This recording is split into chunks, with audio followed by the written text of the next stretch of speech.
And welcome back, everyone, to another weekly installment of Monster Hunter for Barovia. We actually have one player that is going to be missing this week, and that is our new character that was introduced last week with Dr. Eltrick. So, fortunately, he had a prior engagement and won't be joining us this week. So, his character will just be hanging out of the tavern more than anything.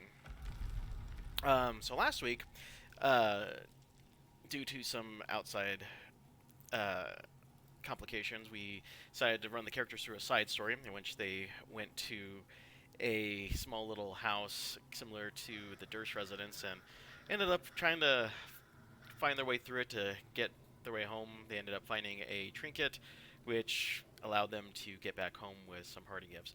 Um, Salith, as far as you know, a mist surrounded you, and you were alone for probably a good, you know, I don't know, 2 to 3 minutes where you couldn't see anyone, and then as soon as the mist fade, everyone's back, albeit a little bit banged up in some cases, and you see a doctor, you see a humanoid figure that's wearing a weird mask in front of you.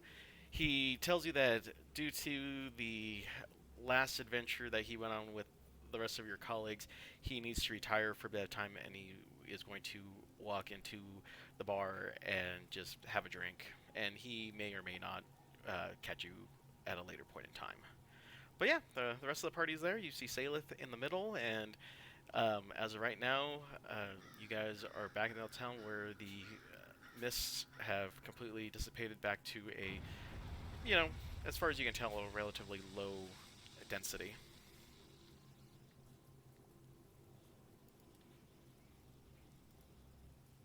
What a strange amount of events that just happened there. And here we were already on our way out of town. Yeah, what the fuck was that? Did it? Well, you are the one playing with dolls, so you tell me. Do I still have the book? Yeah.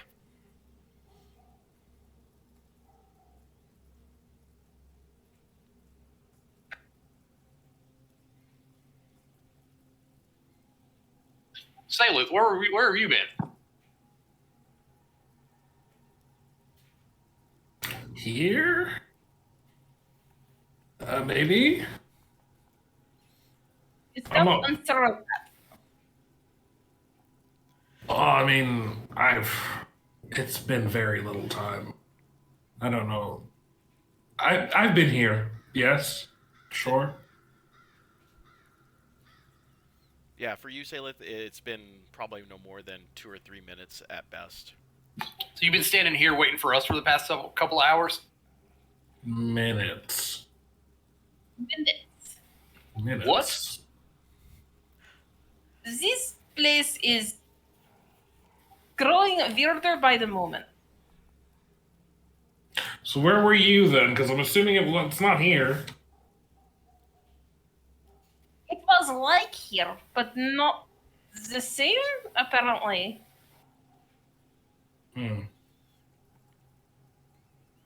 It's reassuring.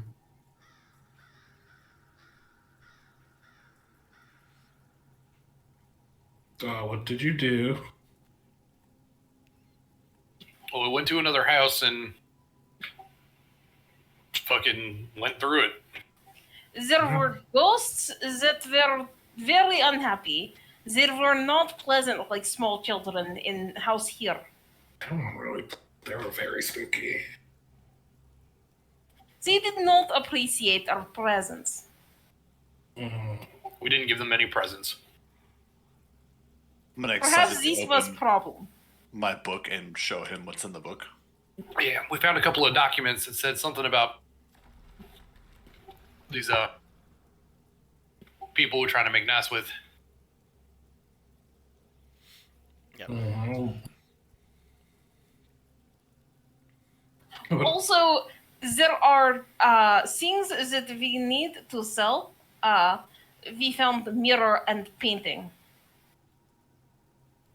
Okay. All right, let's go back and talk to him. The Oh, our asshole- good buddy. Bildreth. Wait, I thought we were going to the next town, weren't we? We are, but I don't know if you can see, but Tilda and I are carrying a very large mirror and 4 painting. Yeah, I don't want to carry this all the way to the next town. It would be very awkward.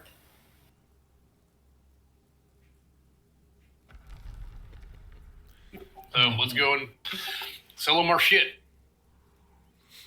Okay. So, yeah, the guy looks at it, he's like, ah, back again, I see. Yes. What? You here to buy or sell? Sell it. Excellent.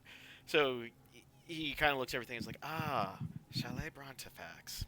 I've heard of this family. They said that they were lost to the mist a while ago. Seems like everybody is. So, is it common for people to just sort of vanish for what feels like hours to them, but everybody else doesn't even notice they're gone, and then sort of reappear? Is this a common practice here? He lets out a slight chuckle. He's like, hey, let me tell you what one of our odd stories was. Apparently, there were 2 lovers. Probably, I would say, no more than past the peak of their youth. Both entered into the mist. One came in as their youthful selves, and then their partner did not show up until well into their twilight years. That is awkward.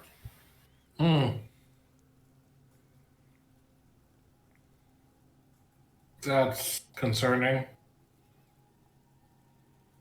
You're telling me. Yep. So just to confirm, it has only been a couple of hours for you guys, right? Nothing like a year or anything? It was not years, no. It was a couple of hours. It at least as far as I can tell. Okay.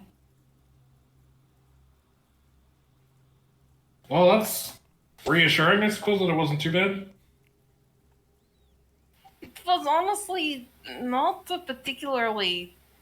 I mean, it was sort of just a brief foray into another haunted house.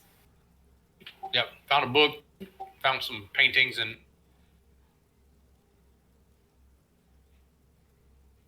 Also, Fought a couple we of years. found a man, but he sort of just took off and went to get a drink, apparently.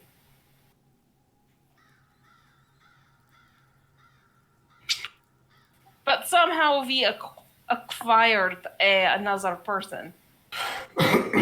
Well, I like friends. He seems nice. A little quiet, a little weird, but nice. All weird. Yeah, we don't have much room to talk. Yes, we cannot say that does not apply to many of us. Which reminds me. Salith, you notice that Quinn looks a little different. Like, my eyes have become a little bit larger.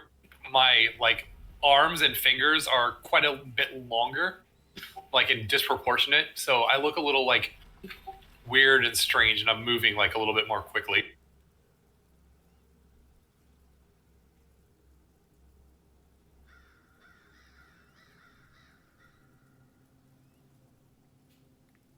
Oh, right. That also happened. Quinn drank something weird that he made the other night, and then this sort of happened. Yeah. It's a thing called a mutagen, apparently.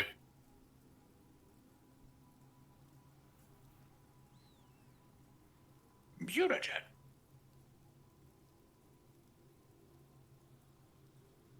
Oh yeah, and there was this impenetrable door, and Parrot blew us up a little bit. Do not trust doors with this one around. He will explode it, and it will hurt. How does Lyndon look? Well, I look right as rain, mate. I don't know. Why don't you stab him and find out? He was slightly less tentacly. Yeah. I'm gonna look at you very skeptically. Well, Quinn, I'm glad to see that you went through an event that physically changed you in a way that you weren't expecting, and you are now presumably stronger for it, and we don't have to kill you. Or anybody. Let's proceed. Where are we going? Yeah. Don't have to kill him yet. We're just trying to sell off these items. We're just trying to get these items to this bastard and then get the hell out soon. That's fair. Yeah, let's do that and we go walk and talk. I think at least the next time our new masked friend joins us, we should try to stick together so we don't end up at different points on the timeline. Circle? Jeremy? I don't know.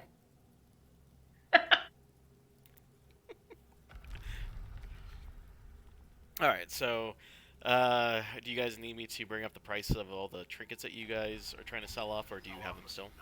I do not have the price for everything. I have the price for the mirror and the 4 paintings. Those were 50 gold each. But the other stuff I do not. Because we found an ornate scabbard and a black pirate flag. We also have a key. We have the weird gemstone that looks like coal. Okay. Did I? There's the lock. Didn't I find the thing that the key went to? Yeah. We found the thing that one key went to, but we acquired Yeah, Yeah, we there had was a whole two. thing. We also got, let's see, a leather helm and a heavy crossbow that no one claimed. Oh, right. Yeah. I forgot about all the random trinkets that you guys found. That's in the Yep. PHB. So yeah, they're And everyone has a point of inspiration as a side note to remember. yes. Oh, Quinn has the armor, the hunting traps, and the bolts. I think he's keeping them. Some of the bolts, I think, went to Etrix, right. Yeah, he wanted but to. but the other stuff to sell is also the heavy crossbow and the leather helm. Oh, shit, that's right. I got studded leather armor. Yes, you got studded leather armor. Fuck yeah. I'm glad that my detailed notes are reminding people of armor they got. You guys just like share notes? No, we don't. I just keep very detailed notes because I have a memory of a drunk goldfish.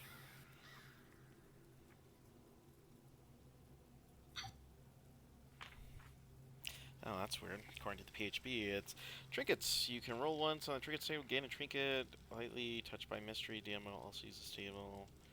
Oh, we also got random potion. Oh, right. That was never identified. I don't think. Yeah, no, I don't see it anywhere. Yeah, I don't think I thought we gave that to. Sorry, I'm talking out of character, but I thought we gave that to Quinn to identify. There was something that I was able to because of my alchemy. Oh, stuff. were you? Is that what the hang on, let me find. Is that what the potion of mind reading is? Is that from there? Yeah. Yes. Okay. So yeah, that is labeled. Let me mark that in my personal notes.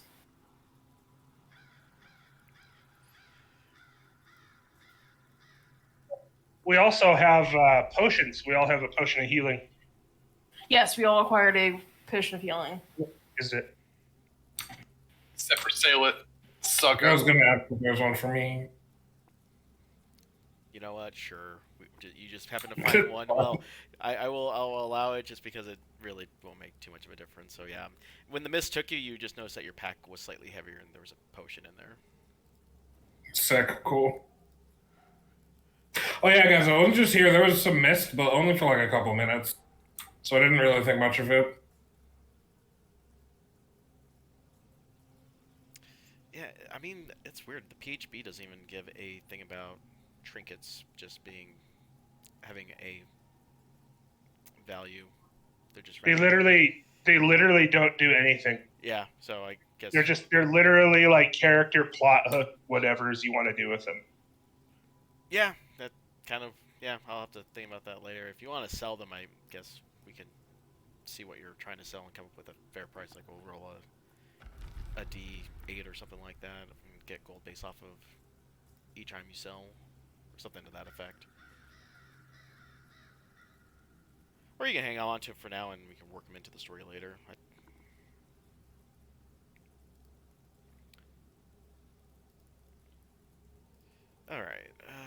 Any other questions about the stuff that you guys got? I am so sorry. I missed what we sold stuff for. You guys sold the 2 glint framed mirrors. One was cracked, and then the 4 wood framed oil paintings. The unbroken mirror is worth 50 gold pieces, and probably the cracked one will go about half. So 75 for both mirrors, and then what was that, 200 for the paintings. What about the locket? Yeah, the locket, that I believe was 20.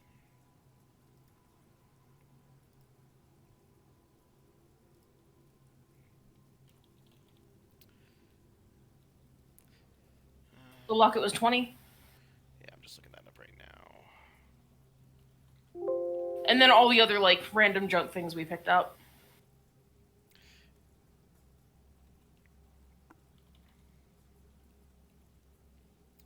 Let's see here. Oh, sorry, 25 for the Locket? yeah, so yeah, the holy symbol of Sune, the god of beauty and love, on a gold chain. The item's worth 25 gold pieces and doubles as a cameo. So, yeah.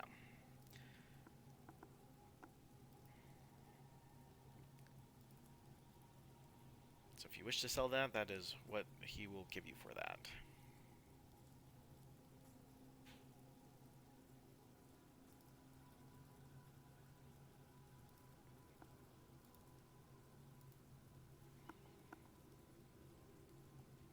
What about for the other trinkets and the leather helm and extra crossbow? PHB price. Really? So the price for the crossbow and helmet? Yeah, let me see if I can pull that up.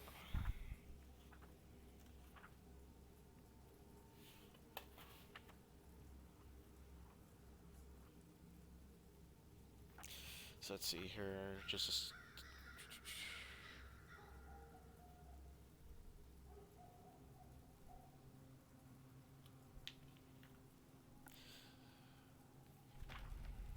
so it looks like here. What was it? Just a hand crossbow that I gave you, or was it a heavy? Heavy. Heavy, yeah, he'll just do the same price. Just market price for a heavy is 50 gold pieces.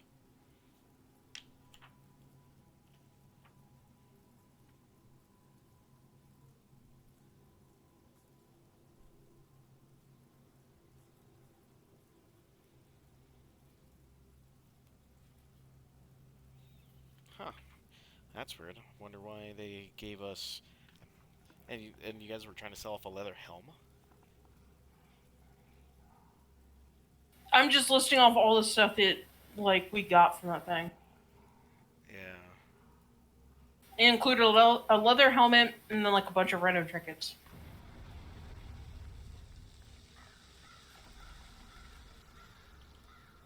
Like, a random scabbard, like an ornate scabbard that fits no blade you've found so far, black pirate flag with dragon skull and crossbones, a gemstone that looks like a lump of coal when examined by anyone but the examiner, old key, floor plan for a temple, castle, or other structure. Okay. Yeah, it's weird. Why did they just give us a leather helm? That's a bit weird. I don't know. A lot of the stuff that we got from that was weird.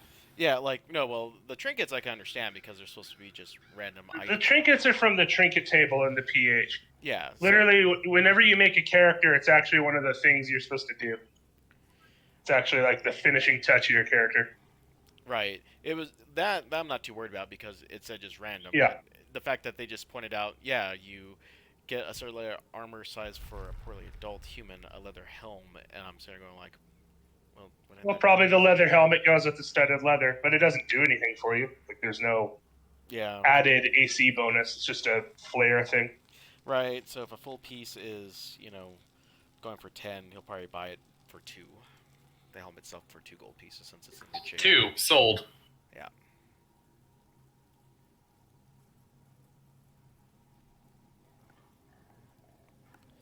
And then for the trinkets, I'll figure out if I can even use them, and then if not, then I'll give you guys the gold for that within the week. So we'll come back to those, is what you're saying. Essentially, if we don't deem them necessary, then I'll just give you the gold and just put it on there. And then if we can find a use for them, then I'll tie them into the campaign somehow. Okay, whatever. Yeah, it was one of those. It's just a random thing that was like, here, give them trinkets. I'm like, okay. So, and then of course, them being trinkets, the value is kind of whatever you give them at this point. So, could be worth 5 silver pieces for all we know, or it could be 1 gold piece, depending on. Are we making this into group funds, or are we splitting this between everyone? I'm good with group funds.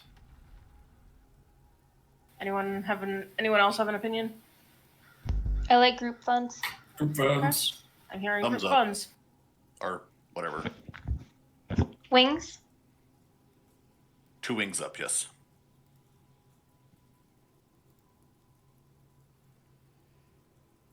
That brings us to 490 gold in group funds.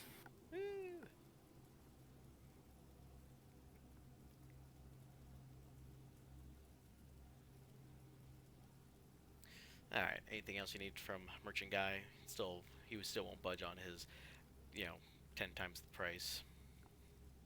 Then no. That guy can go fuck himself.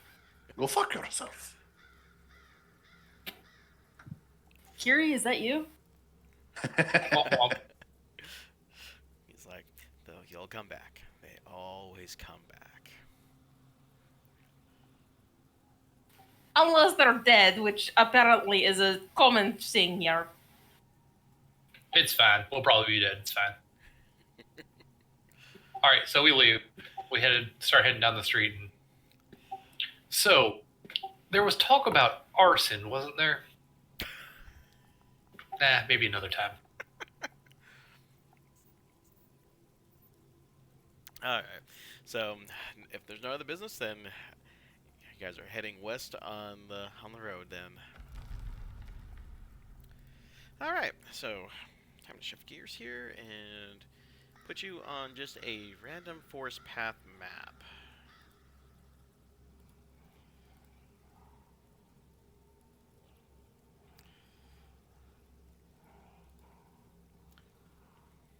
There's no grid on it. I don't like it.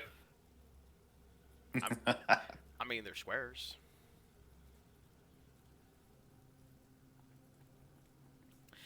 I'm just being intentionally difficult. That's fine. All right. So I should probably switch this audio out.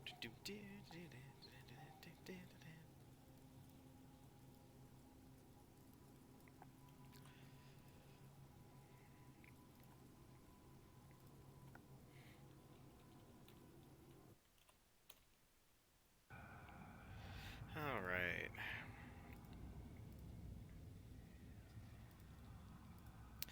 All right. As you guys proceed out to leave the town and head west, you see just a worn, what you can tell used to be a fine brick road now lay in kind of blocky, dirt-covered things. You can tell that there's some worn, well, I'd say worn, but old, tracks of carriages that may have gone, some old hoof prints and other items that would take the main road. You notice that as you move, the mist around you doesn't necessarily get thicker, but you can tell that they slowly shuffle out of your way as you continue to walk. About half an hour into the road, you feel something that's slowly off. And give me 1 sec here, because I need to roll a... Is that really what it says?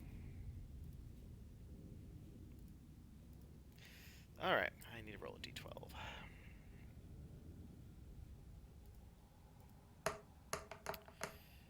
Alright, and add 8 to that value.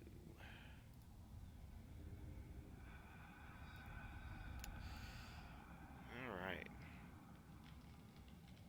Oh, and now I need to roll a d6.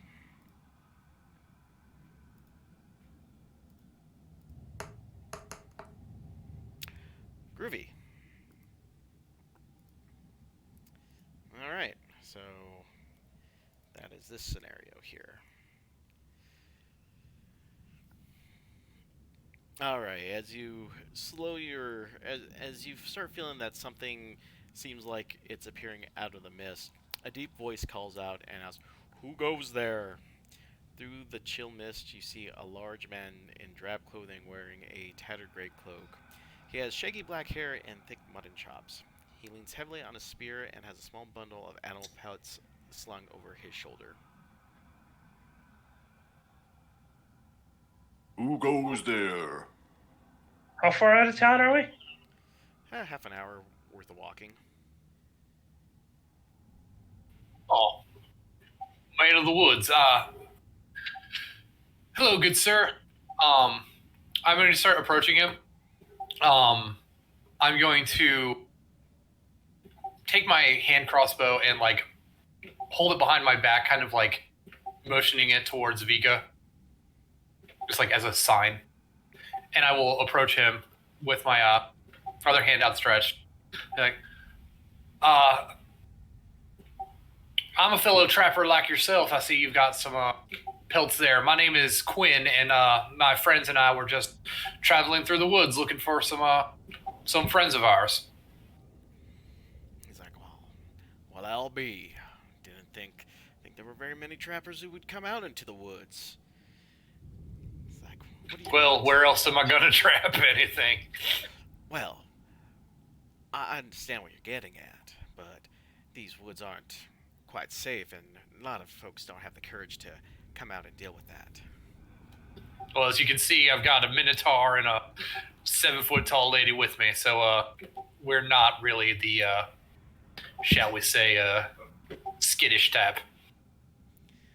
It's like, well, it's mighty courageous of you there, folks. And he signals to you see the other 5 friends just kind of whistling just some weird tune and just kind of joking around in the background there. It's like, so he's like, so Well, what brings you and your types out here? It might be mighty dangerous for your likes as well. It's like, well, you see here, and he points to a couple of small critters that things, oh, like raccoons and squirrels and stuff. He's like, got a pair of mighty feasts for the boys tonight, and figure that we just go ahead and take our chances out there. Points to the guy. It's like, Rodney back there just turned 15. Managed to survive to adult age and feel like it was a great time to provide him with a hearty meal for making it this far. From what I hear, the mist in this area and the things that are in the woods might make this feast his last meal. So I don't know how good that celebration's going to get. Well, as long as you hunt during the day and not so much at night, your chances dramatically increase from a mere 30% to 60%. Out of character, what time is it? It's mid-morning. Yeah. Well, I suppose that's true, but then what kind of business do you think? Well, why are you stopping us and asking us who we are, what goes here, and acting like we're going into mighty dangerous times if you and your friends are all out here just fine? Kind of looks at you. He's like, well, call the kettle black here, but your company looks kind of strange.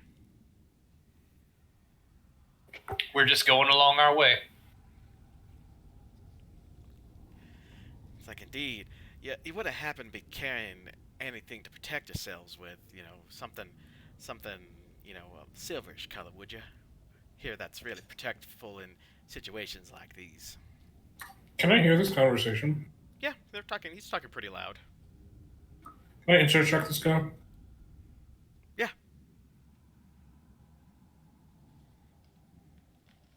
18? You can tell that he's vying for some information, but you're not sure for what reason.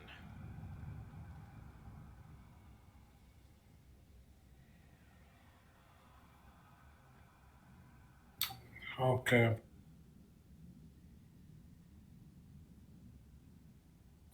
The phrasing on the last question was just very bizarre, so. Sure. assume that anyone who is traveling through these difficult places would be wise enough to carry some sort of protection. He he looks over Quinn a little bit more. He's like, you know, there, Hunter. You don't seem the type to be hunting like minks and other critters like I am. What do you hunt? You'd be surprised the kinds of critters you can catch. Vika sort of starts moving forward and getting a very wide grin on her face. We hunt the sort of things that, well, other people fear to hunt. People like yourselves, I'm guessing, and I want to inside the fuck out of this dude. Sure. I am trying to be threatening. Like, I am looming over Quinn's shoulder behind him with a very toothy grin. Yeah, go ahead and roll me an intimidation. Ooh, that's a 19 on insight. Holy, I rolled a natural 19. That's a 24 on intimidation. Yeah, you can tell that as soon as you approach Quinn and he kind of gets a better look at you, you can start seeing him starting to sweat a bit more. The boys that are with him, start glaring a little bit as if, they're trying to measure your whole group up at this point. Quinn can pick up the fact that there is something obviously odd about the line of questioning he's throwing out there. Like, you've talked to other hunters and this guy's asking some very specific questions at this point. All right, friend. We are just travelers on our way. I just kindly ask you to let us be on our way, and we can let friends be friends. He looks back at his guys, and they all shrug, and he just lets out a sigh, and it's like, well, I think I'm going to decide that I think I figured out what I'm hunting today. Alright, give me one sec here, because I've got to create the encounter real quick. Is it little bunny rabbits that are off on the side of the road and he's going to let us go? Because I'm okay with that. Holy shit. I think that's what it is. Okay. It sounds like what it would be. Definitely. It's totally what it definitely sounds what like. it is. I'm not gonna lie, I would love to find an encounter that happens exactly like that. This guy That would straight be up was great. like, hey, you guys wouldn't happen to have weapons that might be able to harm me or my friends, would you? Like, hey, are you guys like werewolf hunters who have werewolf hunting equipment? I'm asking for some friends who are not werewolves. Yep, alright. Let me get those tokens out there, because, jeez, my Christmas, I did not expect to roll that damn high. Did you This say gives we're me rolling? so much hope for the night. Did you say we were doing initiative? Did I mess that up? Yeah, we're gonna get ready to here in a second. Okay.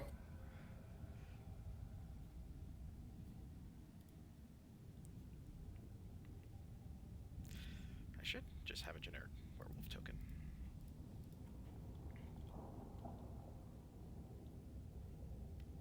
Not yet. Okay, I guess it's under lycanthrope, so. For the record, I know I'm the one showing you. Right. From a metagaming perspective right now, I am raging a little bit because the only person who has a weapon that is going to be able to hurt these things also is the one that doesn't use it because he uses psychic damage.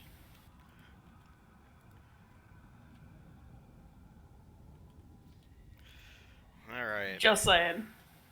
Go ahead and range yourselves in whatever form that you guys would have been in at this point. So unfortunately, I've learned that initiative is an ability check, so I have disadvantage because of my exhaustion. Oh no! Alright, now that I can... We also did not rest after coming back from that You're muted, house. Josh. Well, I was just saying, you still rolled higher than me, Salith. Yeah, we did not rest from coming back from that house. So, Those of us that got blown up because of a stupid bird are still blown up. Oh, right. Oh man, 4 points of damage. It's terrible. That's It cool. is the difference between life and death at level 3. Yeah, considering that, someone took a hit for 16 last week. Yeah. And it's also fine because it's not like these things are immune to all the damage that we deal. Yeah, that's a problem. That's why I was commenting on that. There is literally nothing I can do against these things. We'll see how it goes. I mean, could you, just growl angrily at them? That I did that. I rolled a 24. It did nothing. Fair enough. Have you met Tilda? She's like a marshmallow. Like, I feel like her menacingly growling is like one of those dogs that's tongues hang out its mouth and tries to be intimidating.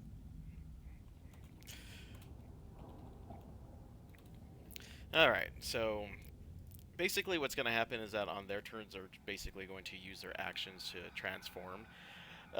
However, I was hoping for a bit more. Okay, that's kind of even out. At least half of them will be transformed by the time most of you go, so. Alright, so dude man number, let me see, make sure I've got this right. Okay, 1, 2, no, let me switch this around.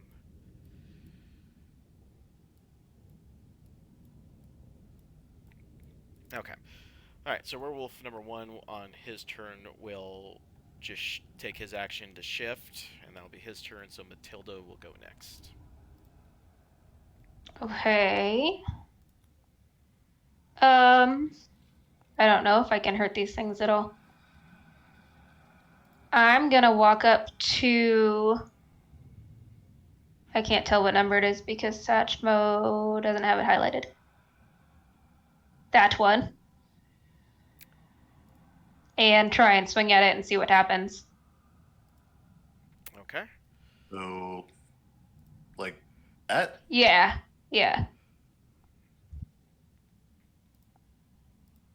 15 hit. Yes, 15 will hit.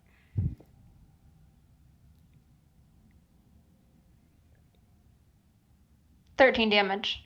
Okay, so that's to numero uno. So are we just doing like we don't have hexes we don't have squares anymore? We're just measuring it out. Yeah, just measure out with your actual movement, and there's actually a tape measurer in the. Yeah, I see that. Okie dokie. Okay. Oops. So, does the werewolf actually look like it's hurt from that? Yeah, he took damage. It just seems like, compared to, like, you've seen Matilda chop into something with her strength, and this guy, although he's bleeding, you can tell that usually that does a little bit more damage than normal. So it just kind of tickled a little. These things are different from normal werewolves. They're weaker. Here's hoping. All of us were like actively hunting werewolves. I think we know like a little bit about them. Right. Here's hoping. Or hoping. Yeah. D&D parties have done stupider things, so I mean, maybe not. Yes, but that was before we were a D&D party and we were just an actual group of adventurers. Because that all happened off screen. All right, meta commentary aside, what's going on now? All right. So, was there anything else from Matilda? No, I just kind of looked surprised that it didn't do more harm. Gotcha. All right. Number 2 shifts. Number 3 shifts. Vika. So 1, 2, 3. All right.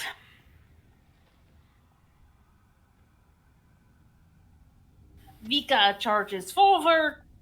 Give me one moment. Vika pulls out her weapon. And as she pulls out her weapon, she roars. And a bright sort of glow surrounds her.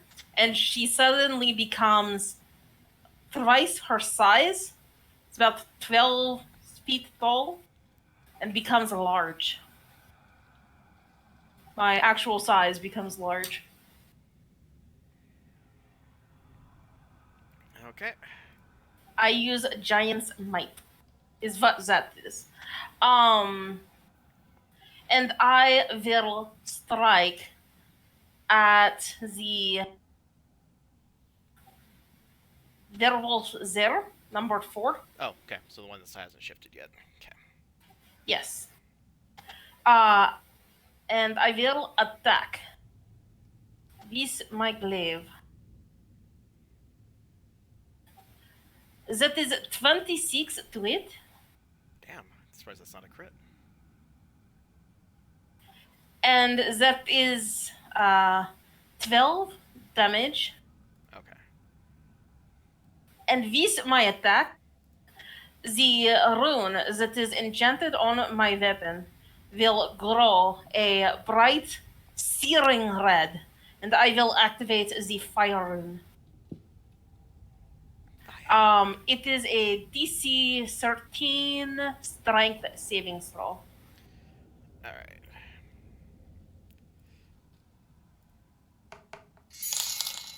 13. What was that? 13. Oh, so he saved. Damn. Never mind then.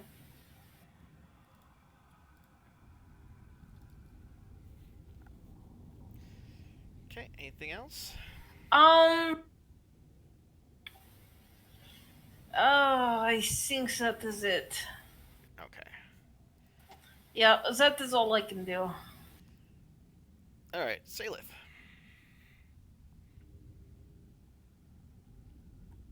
Oh, crap. I'm so sorry. I even used Giant's Mind, and I forgot that gives me an extra d6 to my damage. Oh, sure. Go I'm good at life.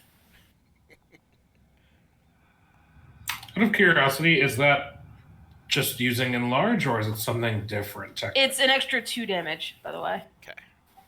It's its own thing. It's its own thing. It's called Giant's Might. Once on each of my turns, one of my attacks with a weapon or unarmed strike can deal an extra 1d6 damage to a target on hit. I'm also considered large. I have advantage on strength checks, saving throws, etc. Okay. I will. Sorry about that. That was an extra 2 damage. And yes, it does stack with enlarge. That's what I was going to ask. Make me the next size up. Yeah, I'm going to twin spell enlarge reduce on Matilda, and Savika goes from 6 to 12 to 24 feet. Jesus Christ. Damn. There's a massive fuck off minotaur. And Matilda's also twice her size. Good And God. they get an extra D4 on attack, I believe. Let me check.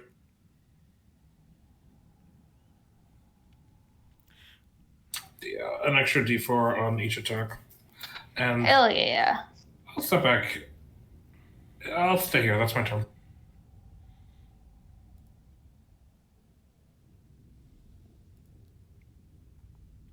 Okay. That's it. All right. Homeboy number 4 uses his action to shift. Quinn. All right.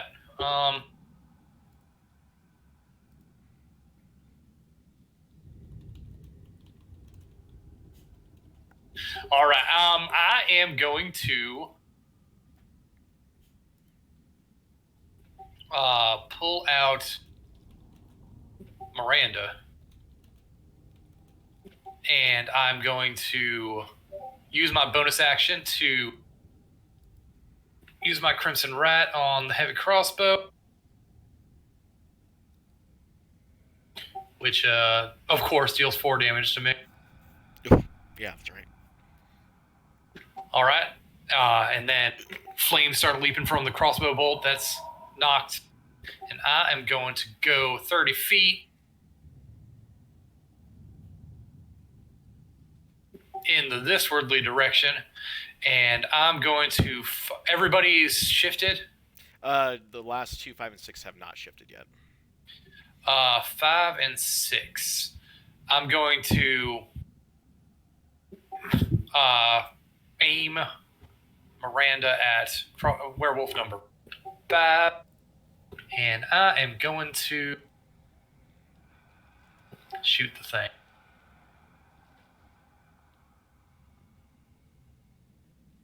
With a 12. 12 will actually hit. All right. That is 6 points of piercing damage. Okay. Along with 1 point of fire damage. I rolled double ones for damage. It's the least amount of damage I can deal with that weapon. Any weapon. And I'm going to shout, Lyndon, if ever were a time to let somebody use that sword, it would be now. And that's the end of my turn. All right. And sure enough, it is Lyndon's turn. Oh, right. I suppose.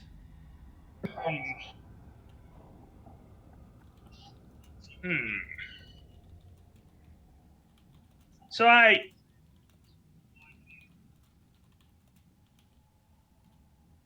right, I will do the team thing right now. Let's go ahead and rummage through. Well, it's on my side. Because I have two swords. I replaced it with it's the sword that I have on my side right now. So I'm gonna move.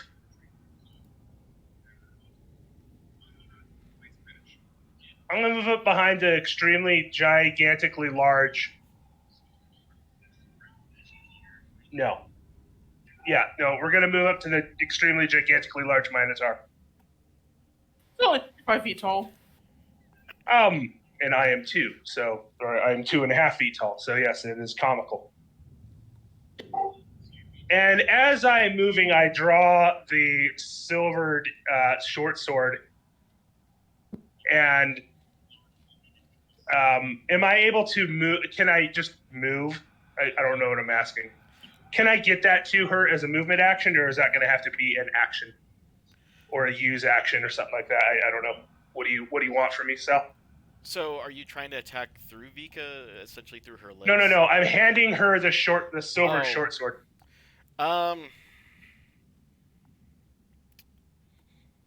Good lord, because using an item is a free action, right? Typically.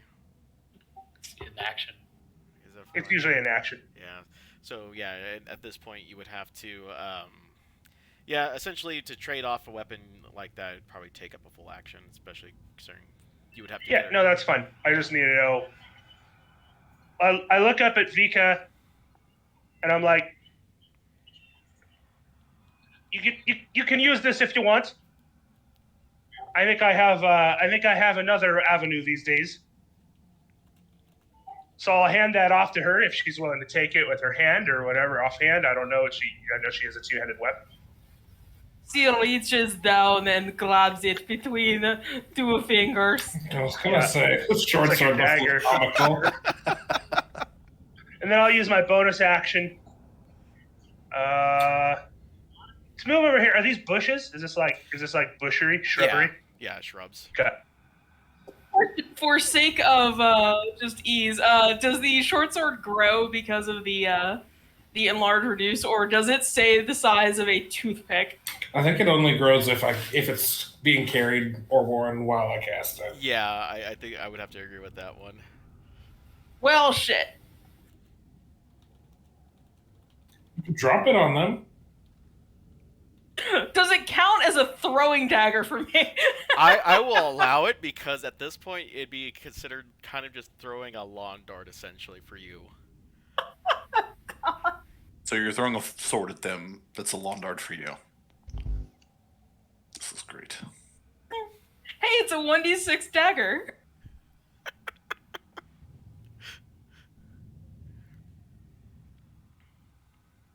Well, that's my turn. I run over here to this bush. Alrighty. Alright, so the number 5 shifts. Parrot's turn. Okay.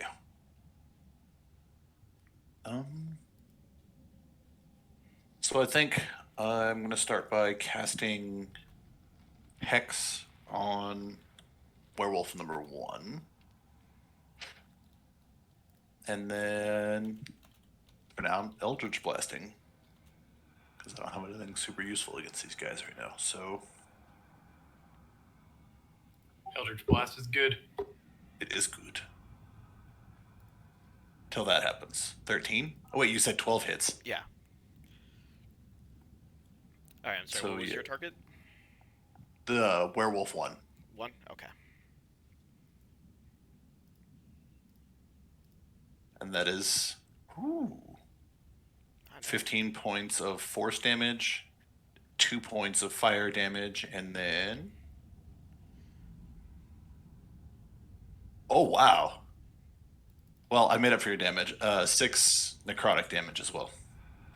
Okay, let me double check here. So you rolled max damage after I rolled minimum damage. Yeah, I rolled double max damage after you rolled double minimum.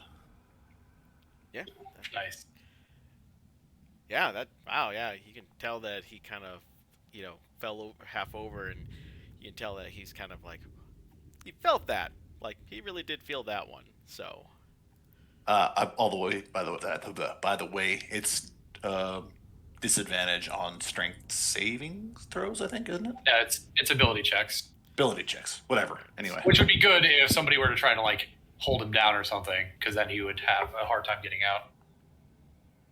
Hex, that one. There we go. Alright. Anything else from the good old And, yeah, Parrot's gonna hide in the corner.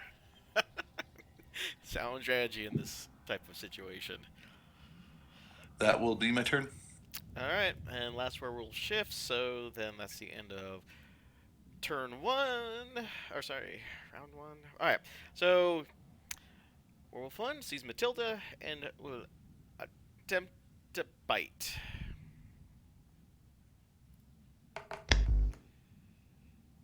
$19 hit. Ugh, yes. Okay, I need you to make a con saving throw. No. Oh no, you had to. And this is where we all turn into werewolves. It's fine. Right. 9. You are now cursed with lycanthropy, so you take 5 points of damage, and now you are cursed. Great. Starting off strong. I have to kill Matilda. Only a little, it's fine. And then it has an additional attack. Will a 15 hit? That is my AC. Okay. Yes. Oh god, and then that is gonna end up being 8 points of. Oof. Yeah. We are all going to die. Yeah. And that is werewolf 1, Matilda. Oh my god. Okay. I'm gonna do the only thing I know how to do. And just swing at the one in front of me. Sometimes you swing life away. Oh, you have an extra d4 on your damage for each hit, by the way. That was a nat 20 to hit, so 27. Yes! Excuse me, that's an extra 2d8 for this attack. d4, rather. Alright. 16. You said 2d4? For the crit, yeah.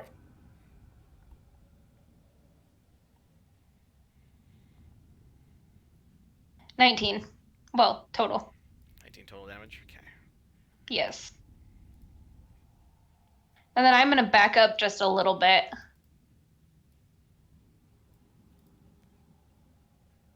Does the weapon count as magical because it is affected by magic or not? For enlarge? I don't know what if enlarge counts as it being magic or not. Yeah, 'Cause it did makes it affect deal additional damage of the same type. So it's just, since your weapon is bigger, it deals, you Okay. get more force behind it. Yeah, I just wasn't sure because it was being affected by magic because of the size. Nope, it's still the same type. I tried. It was worth a shot.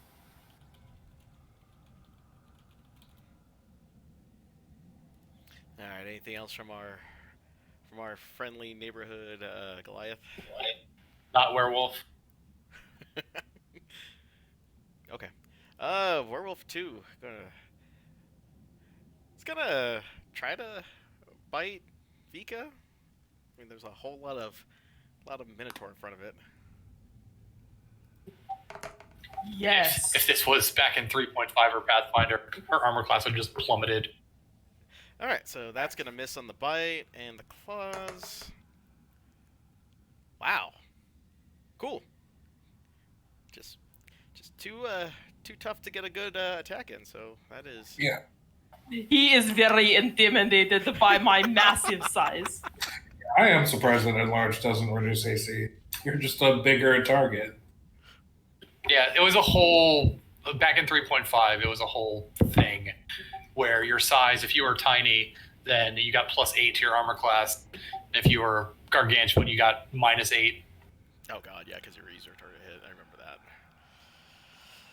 You also had to know what your flat-footed armor class was when you didn't add your dexterity to it, or your touch armor class where you didn't add your armor into it. It was yeah, it's a lot more streamlined the way it is. You might be like, whoa, but you know, a disintegrate would be easier to hit a person even if they're just wearing heavy armor. It's like just go with the one number and go with it. It's easier. Take me back to Thaco. By take me back, I mean I've heard of that a couple times, and I think it's funny. All right. Anything else? That's number 2. So number 3 is gonna go ahead and get out of formation and then chase after Matilda. He sees the blood. All right, and this one's gonna end up using its spear on her. Oh. Okay. Well, that's definitely gonna hit.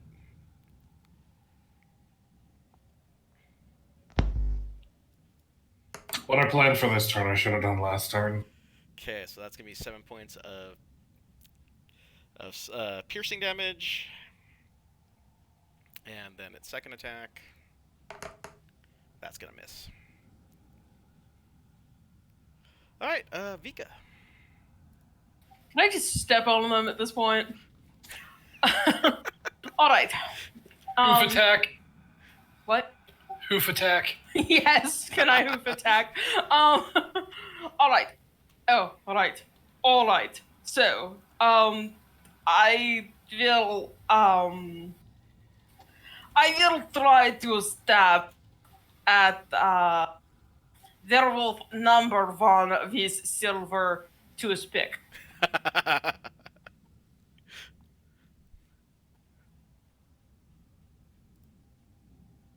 Your Arnold impersonation is spot on.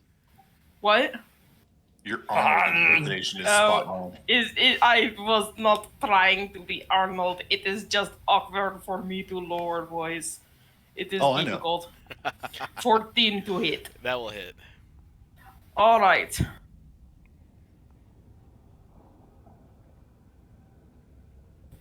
That is 15 damage with silver sword. Okay. So you manage to stab that one, and it ends up plopping to the ground. Is dead. It's dead. Excellent. Will now action surge.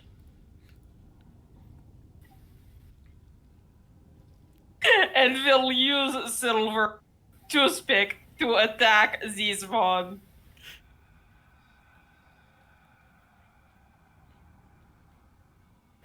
I'm going to rename this weapon in my inventory as Silver Toothpick. Is 24 to hit. Yep, that'll hit.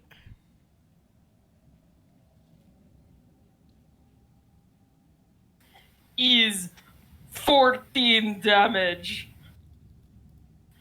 With Silver Toothpick.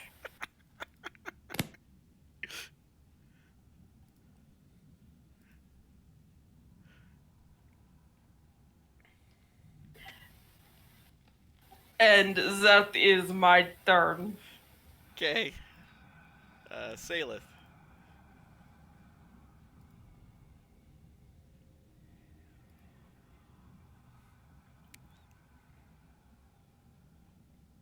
Are you accidentally muted? No, I was on push to talk. I was looking for the best cone measurement that I could find, but I think what I'm going to be doing is moving here. Out of whence, you know what? Here's fine. I think I can get this. I think I can get this 30-foot cone to hit these lads here. Correct? Yeah, I mean, if it's just a conal attack, that should work.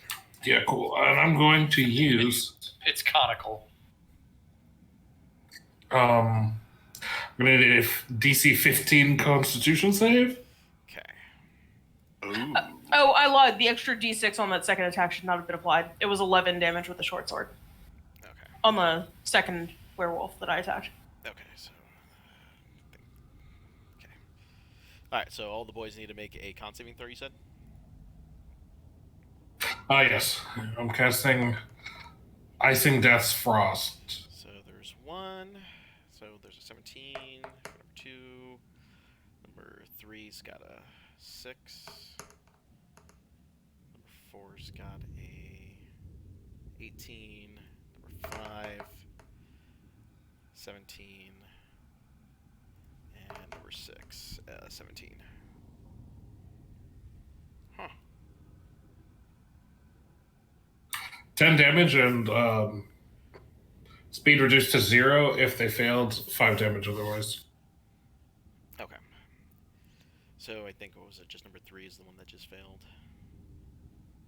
So they get the full 10. Sorry, it wouldn't be number 3 because that was the one that was on Matilda. Oh, yeah. So it was all the rest of them. Gotcha. So probably number 4 then.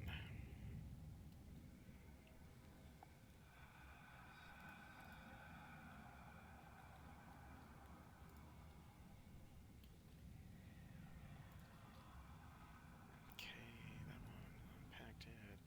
This one gets 5 damage. That one gets 5 damage. Alright, so then number 4 has 0 movement next turn. And only number 4 failed? Yeah, only 1 failed. I'll cast Ray of Frost at him then. Okay. 11 to hit. That will miss. Fantastic. That's my turn, and I'm in danger. Okay. So, let's see here. That is werewolf number 4, and he cannot move, and he's out of, well, let's see here. Spear's got a 5-foot reach. Yeah. He's just, I'll turn and look up and say, Vika, I think I made a huge mistake. Please don't let them kill me. Alright, so... Yeah, since number 4 can't move, he's got range of 5 feet. Okay, so yeah, that still... Can't move? Question mark. Because of the, he failed his save. Ah. Nice. Yeah. Oh, nat 1 on that one, and a 2! Hey, look at that! I've managed to not do anything that turn with werewolf number 4. Cool. And Quinn! Oh, also, real quick, another creature can use their action to break the ice, or they can use their action to break the ice. All right, so the ass that's attached to that one werewolf number 4, right? Mm-hmm. There's no ice on anybody else, right? No, the other ones made their saves. Everybody else is good. I'm gonna come up here and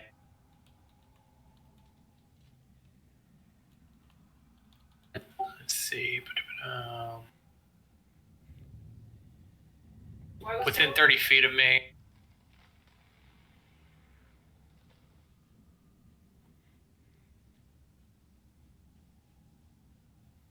All right, werewolf number 5. I'm going to use my bonus action to, let's see, no more than one size, and it's the end of my next turn. I'm going to cast Blood Curse of Binding on it. It needs a Strength saving throw, DC 13. Number 5. I am going to amplify it. Why not? Okay, well, he only rolled a 9. That's strength saving throw, so... Okay. Let me see how much I hurt myself. It's going to be a 4. Just you watch. 3. Ugh. That's fine. So with the amplified Blood Curse of Binding, it is To fail the saving throw, its speed is reduced to 0 and cannot use reactions until for 1 minute. At the end of each of its turns, it can make another strength saving throw. On a success, it ends it. So he cannot move. Okay. And I am going to fire Miranda at Werewolf 2. Oh, that's much better. That's a 27. Oh yeah. Not a crit. All right. That is 10 points of piercing damage, along with 4 points of fire damage. Okay. Number 2 takes that much damage. And that is the end of my turn. All right, Lyndon. Yeah, the spell you cast, Salith, did that put,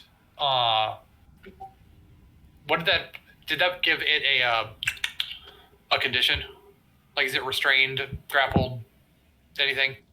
No, it actually just says that it's encased in ice is the wording, and that its speed is reduced to 0. Speed reduced to 0, okay. That's what happened to my guy, too. Okay. Yeah, I'll just put. There we go. But anything can use an action to break it out. So it's literally just frozen in place and has to try and use an action to break itself out? Yes. Okay. Well, it's a guaranteed breakout. Like, it doesn't have to roll at all. What's going on with the one that's on Matilda right now? It's on Matilda. That's yeah. all that's going on, It's just beating her up, basically. Yeah. basically. Yes. All right. Well, I'm from behind those bushes. I'm going to use my level 3 bonus action ability that I got. That allows me to aim. And so, like, I'm standing behind this bush, and my eyes begin to glow purple. And I do a Super Saiyan, moment where I'm like, get away from my friend Matilda. Hardy har. And then I unleash my. I have advantage on this because I'm aiming, and then I unleash an attack on Werewolf at number 3 Okay. with advantage.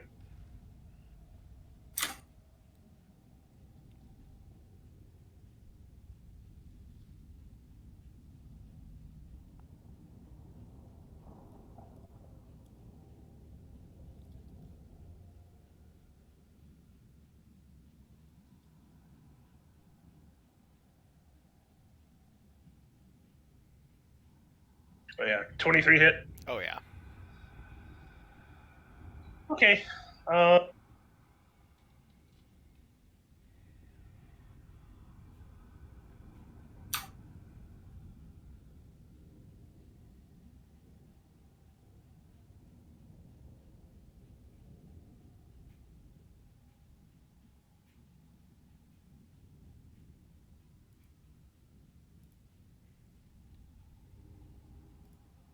Rolling my sneak damage. Meh. Okay, yeah, I do. It looks like I do 12 psychic damage. That as my tentacles fly from, or it was one of my tentacles flies from my hand into the brain of the werewolf that is in front of Matilda. Nice. And that is my turn. Okay. So werewolf number 5. That one has its whole thing going on. So he can't move for this turn, so he's just gonna try to lob a spear at Salith.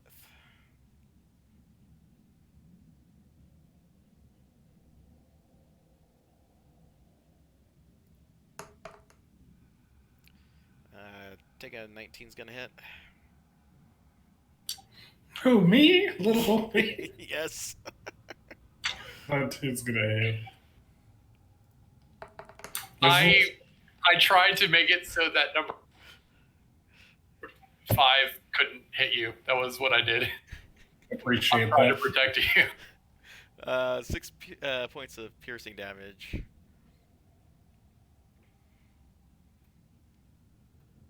Salus thinks back to when the person making her could have taken shield but didn't.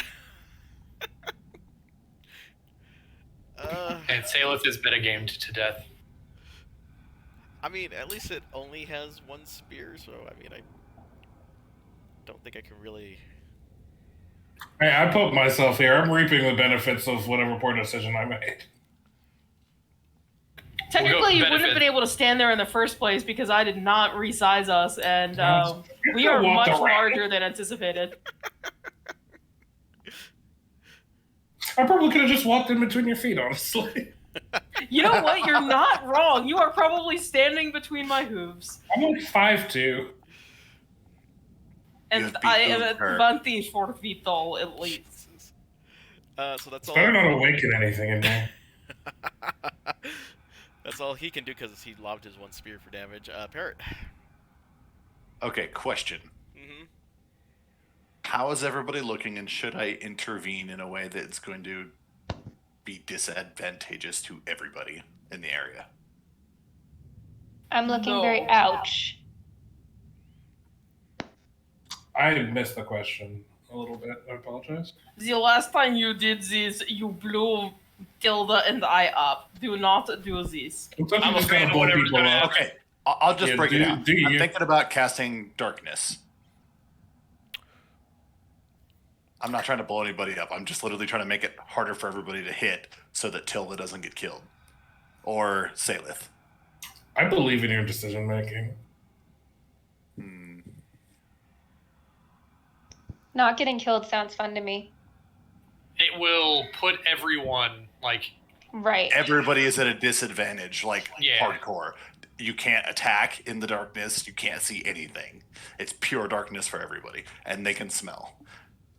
I wouldn't do that because I still have my potion of healing I can use. Okay, well, how hurt is Werewolf 3 then? Right here. Werewolf 3, that's in front of Matilda. Tilda. It's taking a beating, but it's not exactly that hurt. Oh, sorry, no, it's Okay, actually well- it's only taken one big attack actually. Okay, well, I'm going to move Hex to it, and... Yeah, I think I'm just going to move Hex to it with my bonus action and fire an Eldritch Blast at it. Okay.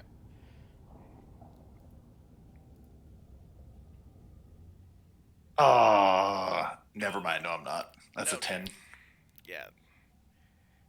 So I guess move it over to that and make strength what it's got for the weakness. Okay, so just moving the hex over. Okay. And everybody else is restrained, right? The werewolves, or is it just the one with the green triangle and Both the of the red triangle? triangles. they're not restrained. They just have 0 movement. Okay. Real quick, number 4 could have used its action to break out of the thing. I'm learning. So that might have been what it did at the end of its turn. I don't know. If it had truly nothing else to do, I can't remember. No, that was number 5. Number 5 was the one that just threw the spear at you. Number 4 actually tried to attack Vika and missed. Okay. I missed that. Just wanted to make sure. Cool. Alright. Anything else from Parrot? I was trying to decide if I wanted to move. I think for now I'm going to stay where I'm at. You didn't cast darkness, right? No, there's no darkness up right now. Okay.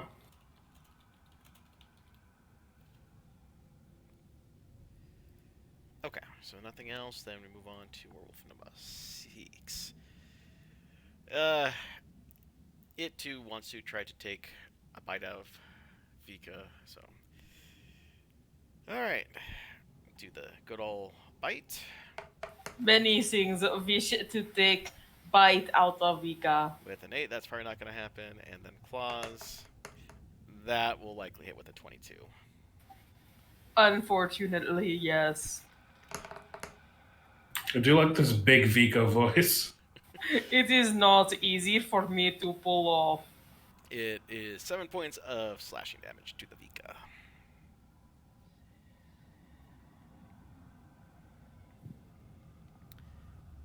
Alright, and with that, that is the end of the round. Back to the top to Matilda. All right, I'm gonna start things off with taking my potion of healing. So that's 4d4 plus 4.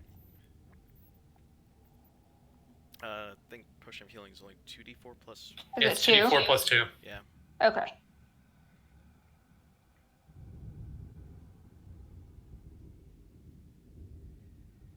So 9. Wow, it's actually pretty good. And then I want to rage. Yes, it is time Oh, to yeah. get angry. Yeah, I'm pissed. Okay, so... And I'm going to swing on the one that's been chewing on me.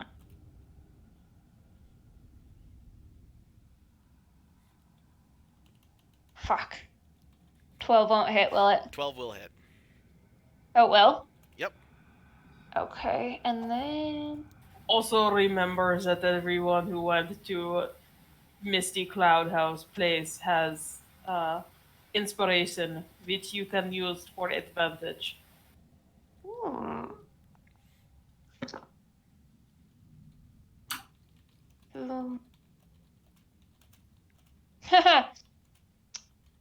That'd be 9 damage. Wow. Okay. Yeah, I'm doing great tonight. Did you add the extra d4 from enlarge by chance? No, I did not. Yeah, add that in. I mean, it's a d4, but it's still okay. Every bit of chip damage helps. Yeah. Yeah. Was she able to drink a potion and attack in the same turn? I think. Yeah, she did.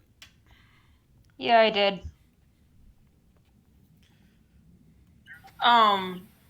Do you use the house rule for potions or bonus actions?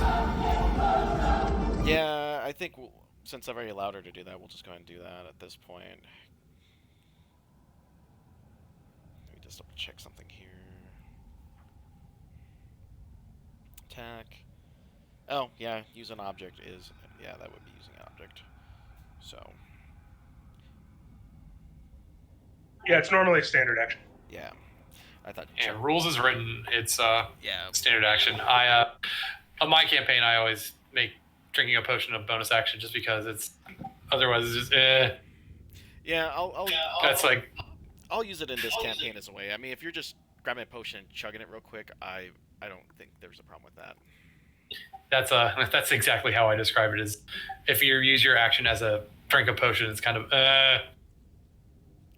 Yeah, I mean, if you were trying to use like an actual magic item or something like that, like you have to unfurl a scroll or something, but I mean, if you're just popping off a cap and just chugging it, then Or if you're feeding it to someone else, it makes sense to use an action. yeah. I mean, if you just literally pop up with one hand, swing it, then yeah, we'll just use that for the tense purposes. But if you try to use anything else, like if you try to use it on an ally, that will take a full action. So we'll establish that as a house rule at this point. That's all I'm gonna do. Okay. Alright, so we are now at werewolf number 2's turn. And here we go! On the Vika. Take a bite out of beef. Oh! Oh no! Oh god. What did you do to me? I rolled a nat 20. Vika is dead. 24 feet of Minotaur collapse to ground. Earthquake ensues.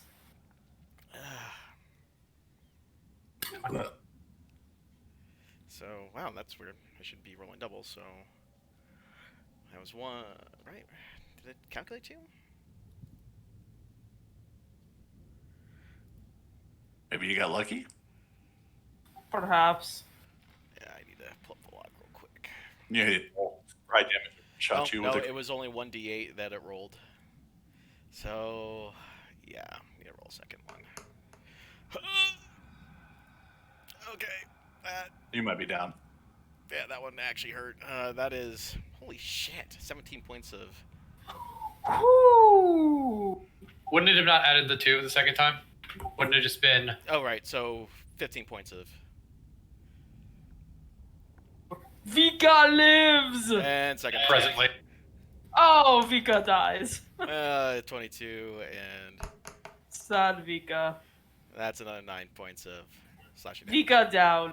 Yeah, Not to be that guy, but doesn't Vika also need to make a Constitution saving throw? yeah, that too. Oh, I forgot. Oh, this is great, guys. Hang on. One sec. I want to see if it works for saving throws too. Oh, inspiration. I think it does. It does. Yep. Yes, there we go. 22 for my saving throw. Inspiration helps. Inspiration saved me, guys. So she dies as she lived as a not a werewolf. At least we don't have to deal with. I am already a furry enough, okay, guys? If I heal her, Don't I make don't me have a to double deal furry. with a 30-foot wolf next to me.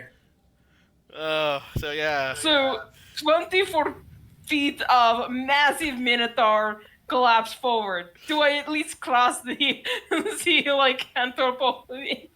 oh my god, I can't say the word while doing the voice. The werewolves in front of me while I go down. You know, let me roll let me go ahead and roll a dex saving throw to see if they could get the hell out of dodge as they see a 24-foot thing just kind of fall Get the hell out of Doge. I don't feel good about that. 1, 2, and okay, so one makes Is it. it the one locked in place? Oh, well. Yeah, That red might- and green are stuck in place. Well, so I think if you just fall forward, it'll just get the 3 in front of you. So yeah, the 3 in front of you. Skadoosh. Yeah. So so I guess we could do the fall damage bit. I guess. Oh yeah, fall damage is like a hard-written rule now. What happens when a creature falls on another? It's rough too. Yeah. I guess she's technically falling 20 feet. Yeah, Yes. it's rough. And she's now considered a huge creature as well, I believe. Yeah. She is. Yeah, I am. Does that make her take more damage for like a death save? I am not falling though. I am just collapsing like normal. This is normal for me because I am fucking massive. It is not normal for them to have a several ton minotaur fall on them. Alright, so at the end of a fall, a creature takes 1d6 damage for every 10 feet it fall to maximum. A creature that lands is prone unless it avoids taking damage from a fall. It was 64 times what she usually would, so. This is weird. I was because with things like rage and spells, normally they end on incapacitated. Giant's Might does not. Like, it doesn't say that it does. I thought that was weird, so I pulled it up on like the main page. Yeah, I guess we're just gonna roll 2d6 bludgeoning damage on these poor werewolves for Vika, just because it's 1d6 for every 10 feet of falling, and they're gonna be prone because 24 feet of cattle just dropped on them. Moo, bitch, get out the way.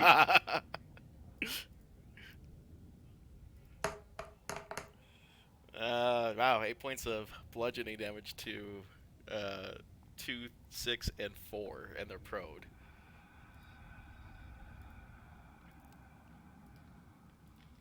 Guys, I'm more helpful when I'm dying than when I'm alive.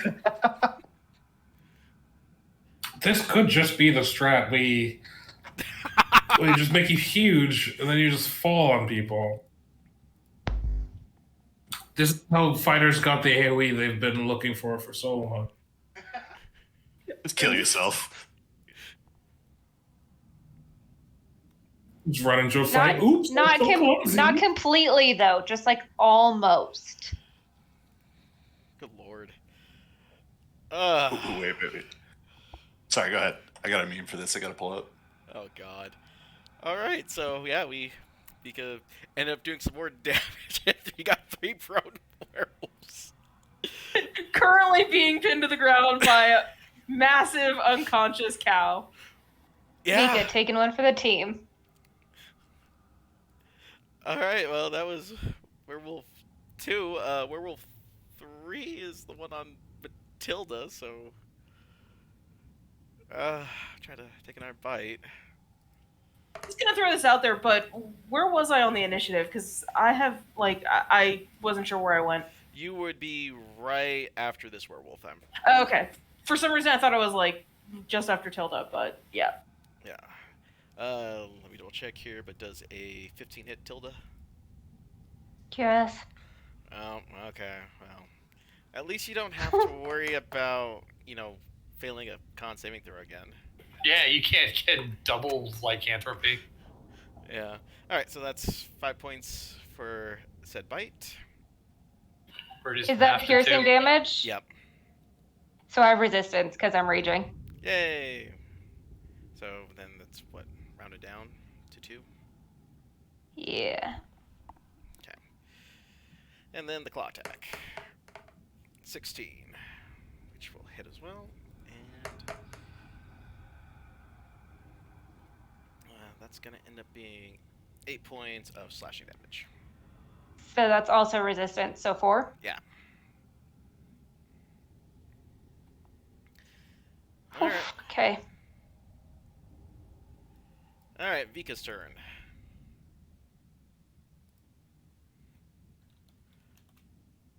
All right.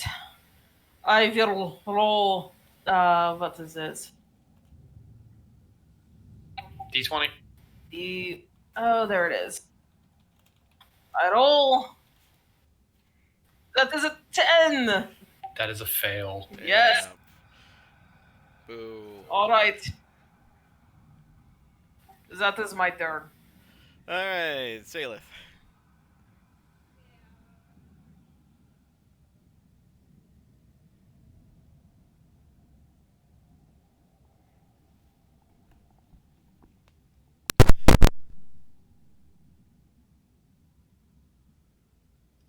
I forgot I was on push to talk. I did the whole thing. Based on how big these people are, does it feel like it's reasonable that I can stand here and get a hand on both Matilda and Vika? I mean, yeah, I would think so. I mean, you probably could grab the hoof of Vika and probably touch the shoulder. I mean, how far are we talking here? I'll lie down on the floor if I have to, like fingers on one, toes on the other. I mean, you spread out on a. Yeah, let me pull up the ruler here. Hey guys, death saving throw is 10 or higher, just to be clear. Oh, so we're good. Is it 10 or higher? I thought it Yes. was 11 or higher. I just checked the PHP. Oh. So that was a success. You have a 55% chance of making a roll. It's slightly better. This is good. One bite will not kill me now. Alright, so the ruler's kind of giving me kind of like a 2.5 feet thing, so I mean from your current location and so yeah, if you lie down prone, if you lie down and on your stomach, then yeah, I would say you'd be able to do that, probably catching the hoof of Vika and probably the heel of Matilda at that point. Like, you need to use your full length to make that Alright. gap. I will go prone and twin spell cure wounds and heal both of them. That is the last bit of juice I have. 13 healing. God bless, we rolled max.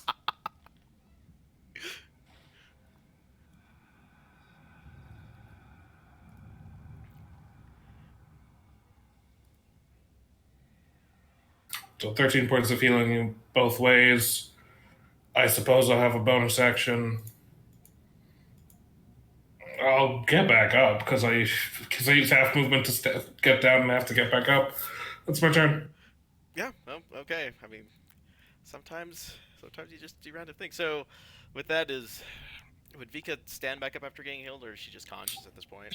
She's conscious but prone. Okay, so she's still prone then at this point. So, What just happened? Why am I on ground? Don't worry, you're doing great. God, that poor Did werewolf. we get Zim? You feel movement. God. And so let me ask you this: so with Vika dropped on top of werewolf floor that was encased in ice, would that ice break as the force kind of jumps down on him? I would You're- put that on. I would make that your I mean, call. you're game master, Sal. So Yeah. I'm do just what you want to do. I'm just saying this out loud because if he was frozen in place, we had, giant Minotaur fall, deal that much damage to kind of knock him prone. Yeah, I still have to burn the action just to make him not prone, essentially. So Well, that wouldn't burn the action, that would burn the movement, but it also does raise the question of, are they all considered, like, grappled or restrained because they're pinned? yeah, they're technically pinned because that's a whole lot of cow on them. True. More cowbell. Yeah. Yeah, I guess I'll just make a strength strength check to see. He's broken out because I would say the force broke him out of the ice, but he's pinned because there's, how heavy is a Minotaur? Just in normal form? Heavy. Right. My normal weight, if that really matters, is 324 pounds. Times 64. Yeah. Let's do that. Hang on. Where is...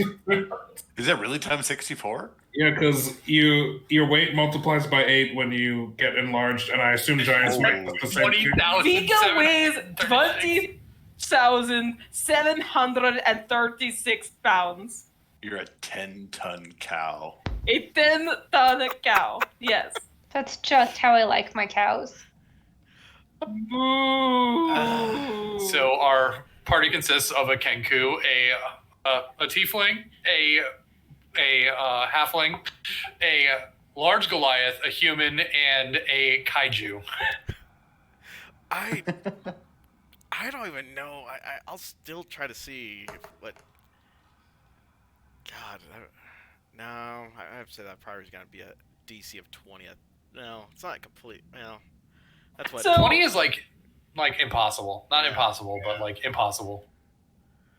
I would think that this would probably have to be like somewhere in the vicinity of like an 18. If something has a DC of 20, it's meant to be fucking hard.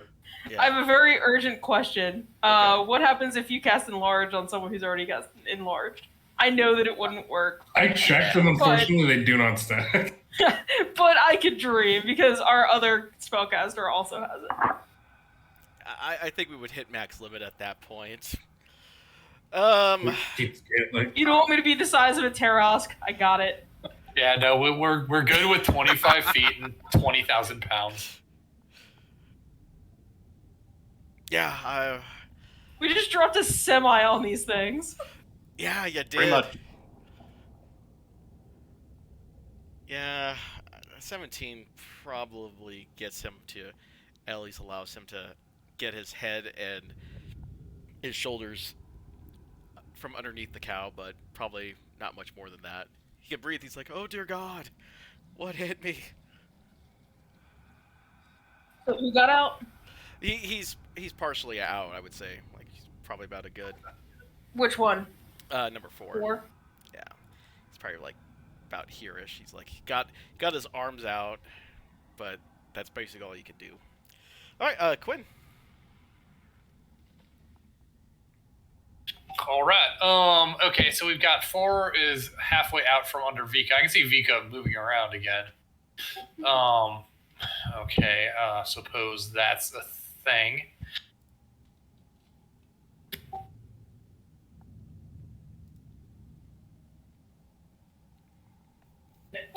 And the werewolf, let's see, we got 3, 5. 5's in poking distance of Vika, though, right? Yeah. And Yeah, she's he is. prone. Yep. I see him as the biggest threat. So I'm going to use my action to attack him with Miranda.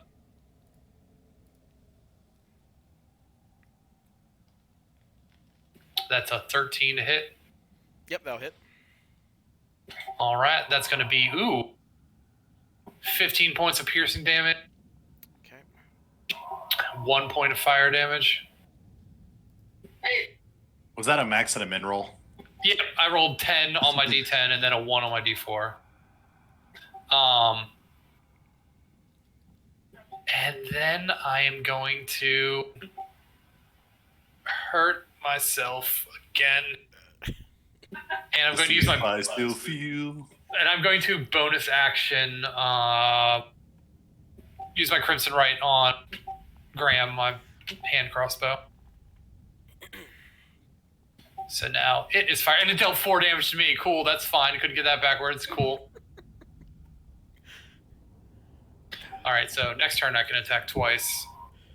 Okay, that's I'm going to move into more of a flanking position. So if they want to go after me, they're going to have to split their party. Okay.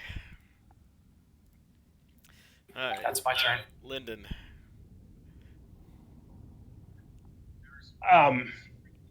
Yeah, Lyndon's mind is still blown about everything, including what he does to monsters right now. But he is going to see that Matilda's still under a little threat, and no one's really that guy's still up, right? Yeah. Well, we're just gonna do the normal action and bonus action to attack it. So, get my character sheet over here. All right. So first attack is the normal one.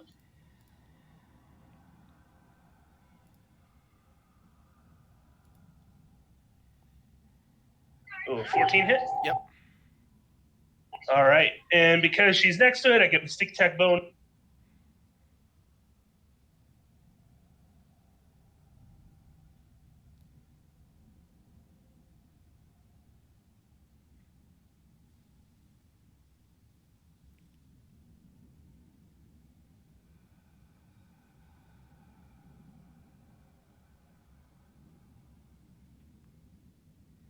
All right, so 14 psychic damage to that guy. Okay, to number 3. And I'll do my bonus attack.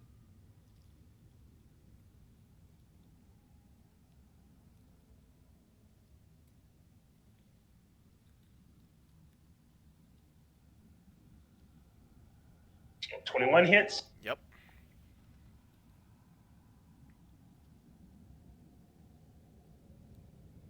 This one only does a d4 plus 3. All right, that's another 5 damage.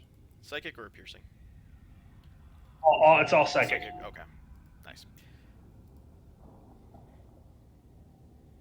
And that time is like I do one of my tentacles, and then my other one comes up from behind too. So yeah, like you guys are just looking around, and there's like just tentacles flying out from behind a bush because I'm kind of short. Just kind of flying around and tickling the brains of this werewolf guy. And as I'm doing that, I'm saying, "Stay down, you creature of the night. Leave our friend alone." But it doesn't look like he's going down. I'm very sad.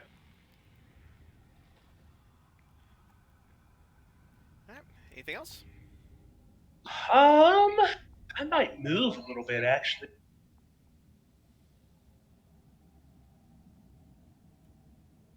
Did you use Careful Aim? I did not. I didn't use advantage that time. So I just did my standard action, bonus action, and then move. I'm good to go. Okay. Werewolf number 5. He just kind of sees this giant minotaur that kind of flopped on top of his friends and just kind of try to claw his friends out, I guess. As in just pull them out? No, he's just kind of trying to rip through Vika to get to his friends, I guess. So he is attacking Vika. Yeah. Vika is not on board. Okay. And with prone, or do I get advantage, correct? You do. Yeah. I believe. So that's so did a 15 hit you? It does not. Okay. I wasn't going to volunteer that information, but yeah. Okay, so the claws. Oh, wow. Lucky day. I don't hit on even with advantage. Wailing on a prone 25-foot tall cow and just like can't hit it. He's like, he just can't get past the large scale of armor that's just kind of in front of him. He's trying to scratch his way through it. He's like, what the hell is Is this? also pile of metal. Yeah, he's like, Also cow, but lots of metal. alright, oh, that was 5. Parrot. Alrighty. So, seeing everything that's gone down, I'm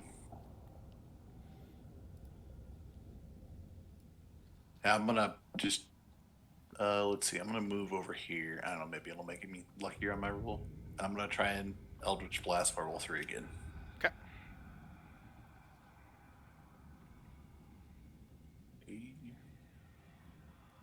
Oh, that's much better. 25 definitely hits. Oh, yeah.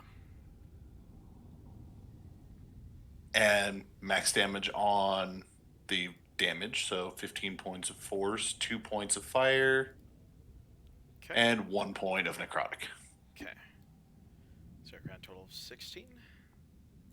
No, 18. 17. No, 18, you're right. 18's right. Okay. 15, 1, and 2 is 18. Okay. Anything That's all I got. else? Okay. Werewolf number 6. What the hell is he? Oh, God. He's just... Alright. He is smack in the middle of Vika. Alright. I feel like I should have like a swallow attack or something at this size. Alright, 21 on a strength check. He's able to wiggle himself out. And that's it, though. And he is no longer prone, I assume. Yeah. Get rid of that. Alright. Alright, and that's his turn. Matilda.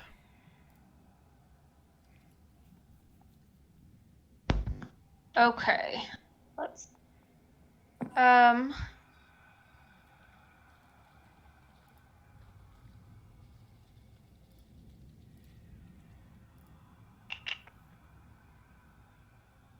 I guess I'm just gonna keep swinging on the one that's next to me.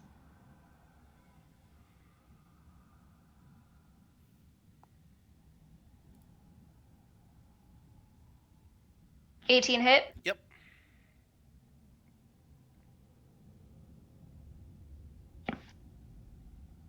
I still get the 1d4, right? Because I'm enlarged. It's dead. Oh, it's dead. Yeah. Okay.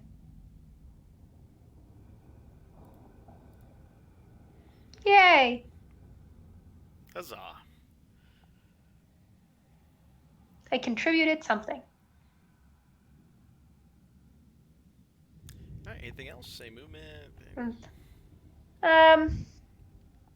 No, not right now. Okay. Alright, werewolf number 2. Currently pinned. Alright. Wow. Well, burned my nat 20 on that.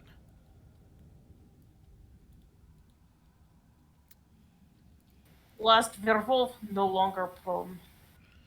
Yeah. Number 3's dead, so Vika. Alright. 25 feet of 10-ton cow scrambles to feet very precariously.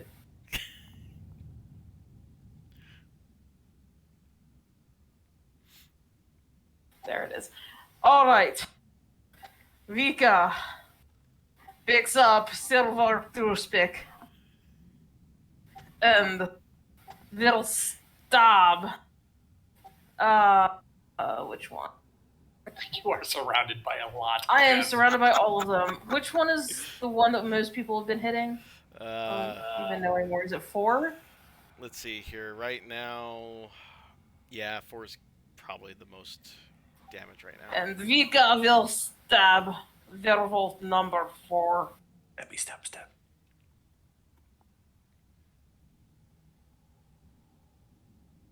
That is not quite 11. No, you're still a little too weary from dropping from that height and onto things. So that's a miss. All right, Vika will drop sword on ground. Give up silver to a spec. And then use second wind to heal. probably a good idea. Mm-hmm. And we'll get back 6 hit points. Something. Is something. And that is Vika's turn. Okay, Salith.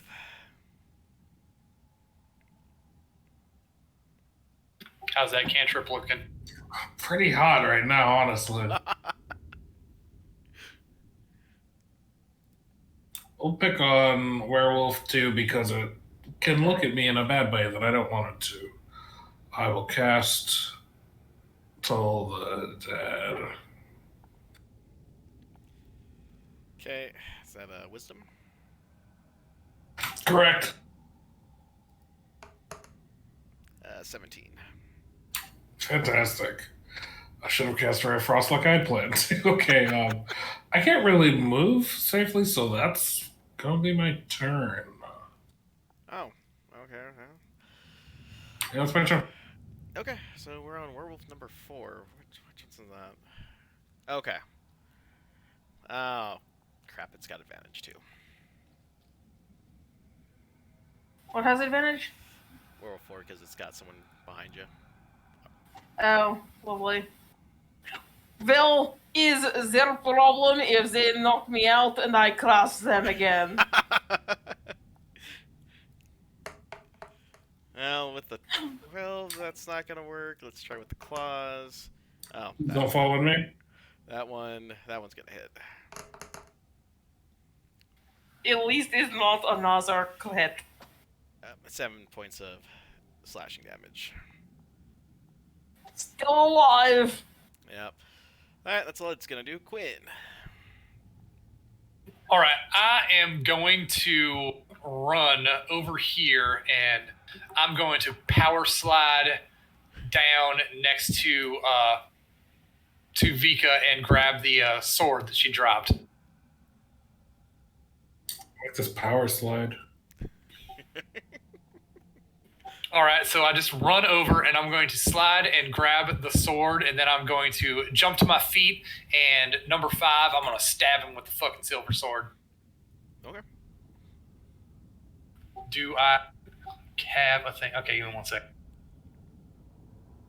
Is he still immobilized? His movement speed is still 0. Yeah. Okay. Unless he got out of it. He didn't roll for it. On his last turn, I don't think. I mean, not really a reason to when there's a giant cow in front of him. All right, that is a 21 to hit. Yep. And that's going to be 11 points of piercing damage. That from a silvered weapon. Okay.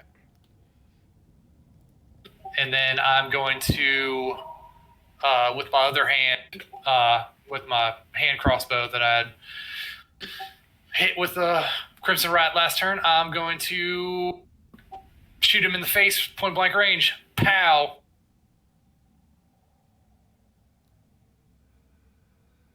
That is a 26 to hit. Jesus. Yeah. 6 points of piercing damage. And 3 points of fire damage. Okay.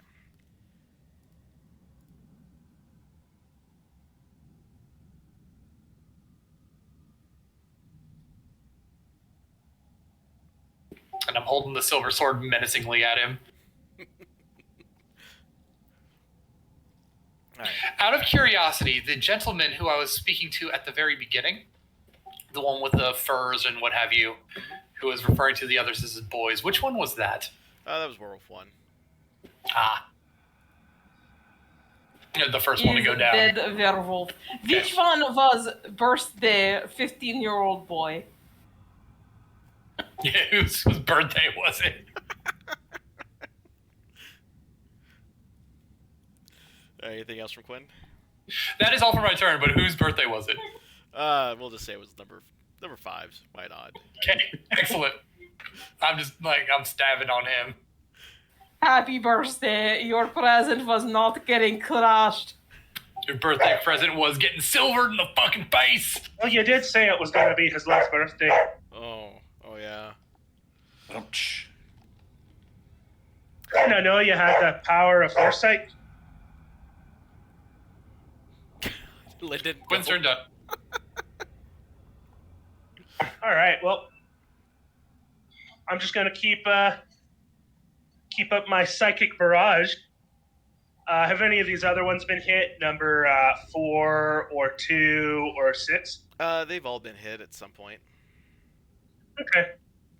Well, the one that's closest to me is going to be attacked by me. Okay, number 6 then.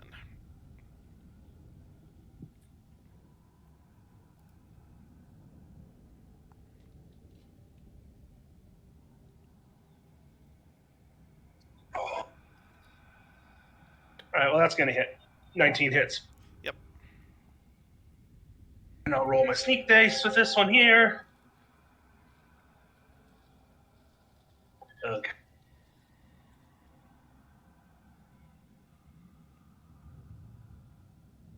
So much more fun to roll all the 6-sided dice at the same time.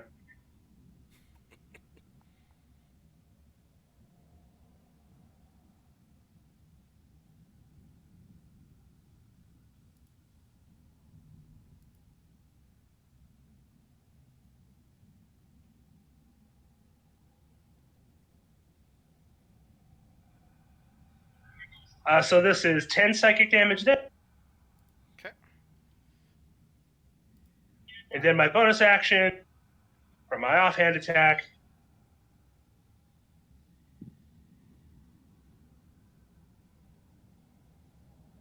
Looks like that's also going to hit a 21.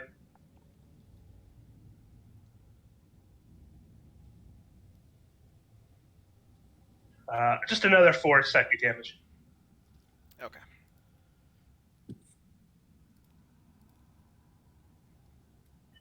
And yeah, I'm just kind of hanging out over by a bush, just doing my thing. Sounds good. All right.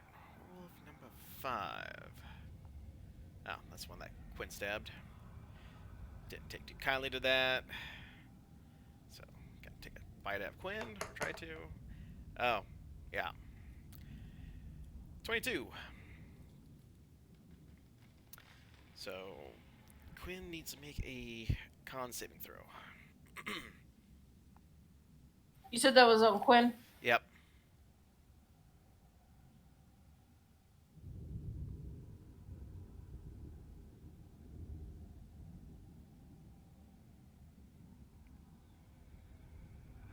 Okay.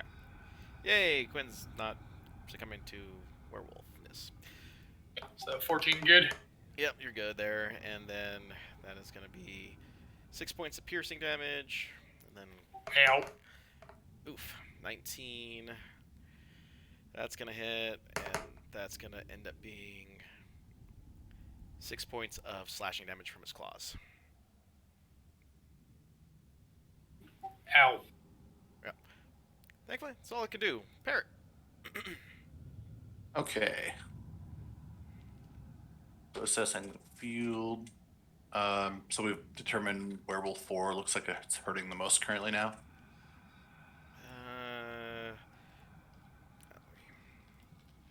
Take a look here.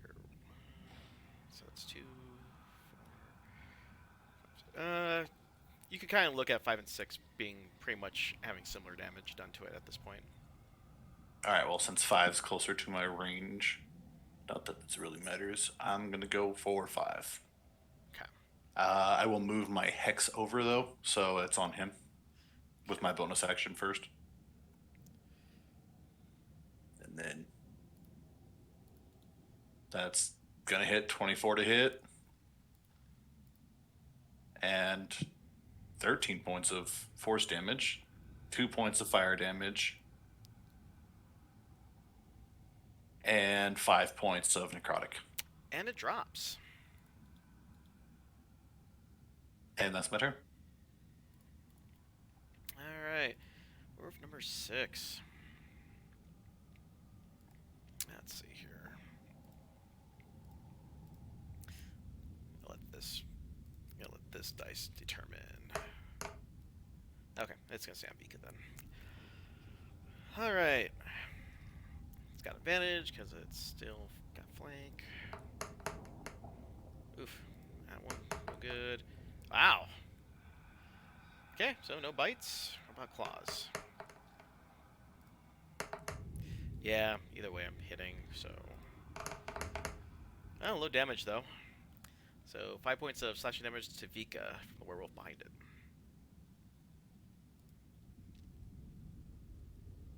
Still technically alive. Okay, that's That's the best kind of alive. Alright, it is Matilda's turn.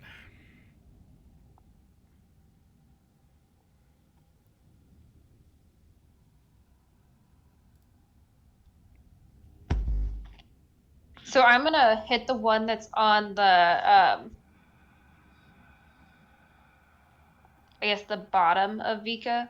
Is that a good enough description for you? Oh, you're gonna go to number... Werewolf 6. Yeah. Okay. And I'm gonna swing on it. Which was a 9 to hit. It's gonna miss. Okay. Then I'm just gonna stand here and look at it menacingly. Is that with advantage? Because you're raging? Raging, if only raging give you advantage. Yeah. Oh, does it? I thought it No, did. only on strength checks and saving throws. Oh, Well, they get a thing called, I don't know if you have it at level 3. I think you do. Reckless. It's called reckless attacks, where everything that attacked you gets advantage, but you You get have to advantage on all announce your the attacks. attack beforehand. Yeah, you do have to announce it before. Reckless. Alright. So nothing else from Matilda then? Nope, I'm just gonna look mean. Okay. Werewolf number 2. That is Homeboy here. Alright. Let's see if we can bite the Vika. Oh, okay. That almost was a nat 20, so luckily that turned into a 2. Oh. Sorry. Everything wants a piece of Vika. Yeah. Vika hasn't succumbed to lycanthropy yet, right? You've been making all your saves?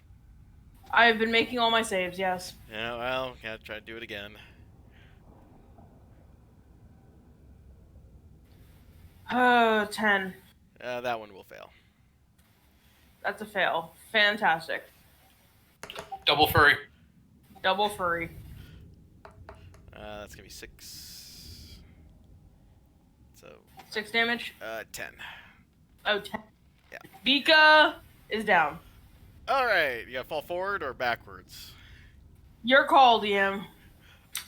Not to the right, please. I'll roll a d4. 1 going one going north, 2 going east, 3 going south, and 4 going west.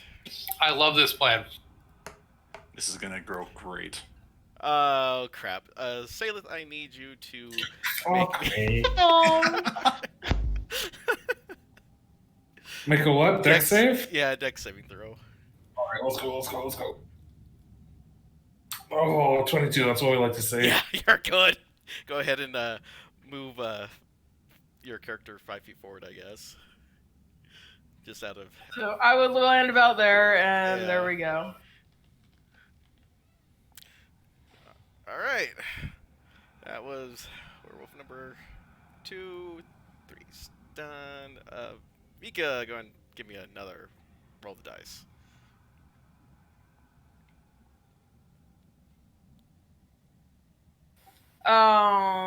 This is my death saving throw, right? Yeah. 7. Okay, yeah. That's a fail. Yeah. Alright, Salith, it's your turn.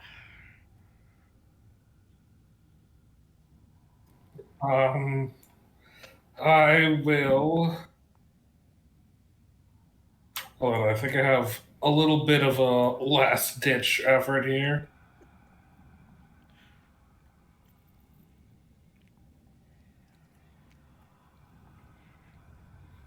I will.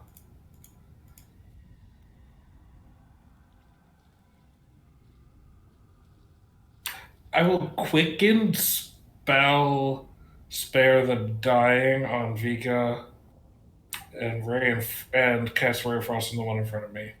Okay, that's number 2. Yes, werewolf 2. Okay. Any dex saving throws or anything I gotta roll my hand? Ray of Frost is me rolling.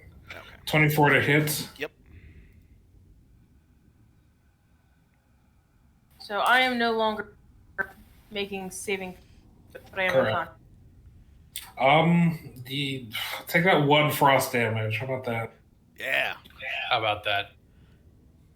Froze that. It's not in your nose. It's gonna irritate you. I'll also move back and provoke this opportunity attack. Provoke. Okay. So we'll just do a standard. Yeah, 19 gonna hit. Yes. Okay, we'll just claw you for 1 attack. So for 7 points of slashing damage. That may have been a mistake, but here we are already. Okay, that's my turn. All right. This is werewolf. What is that? Number 4. So, yeah. That one's just going to go ahead and take a bite out of Quinn. Oh, not with that. That's gonna be a miss. And claws. And that's going to be a miss. Correct. Cool. That is werewolf number 4. Quinn. All right. The best defense. Fuck it, is a good offense. I'm wailing in number 4. My attack is with the silver short sword. Ugh, it's, advantage. I can use that now, right? Your inspiration? Yeah. Yeah, go ahead. You can burn it. That's fine. All right. No, that's much better. 26. Yeah, there you go. All right, that's again 11 points of silver damage. All right, that's number 4. Still up? Yep. How's he look? He's looking pretty rugged. All right. Hand crossbow to the face again. 26. Okay. That's 7 points of piercing damage. Okay. And 1 point of fire damage. Yay. Yeah, still up. All right, I'm going to pivot around him to get in between him and Vika. Yeah. That's my turn. Okay, Lyndon.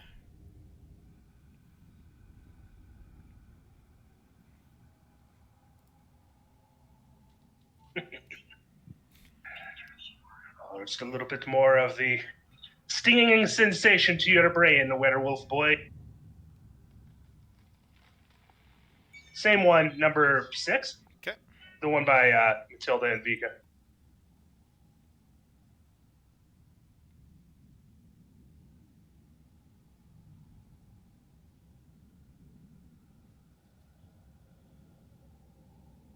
All right.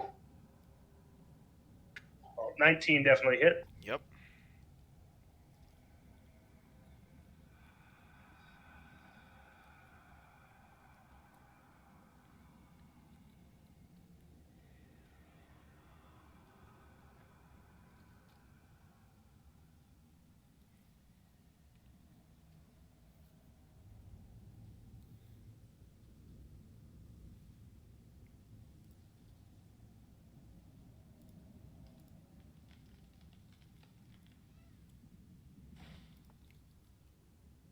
Okay.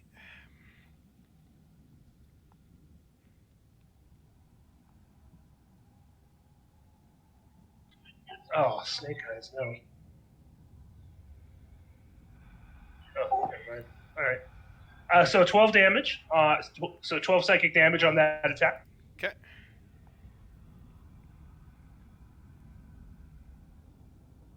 And then time for my offhand attack.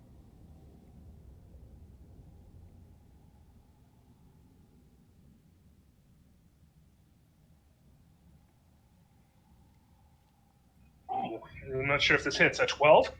12 will hit.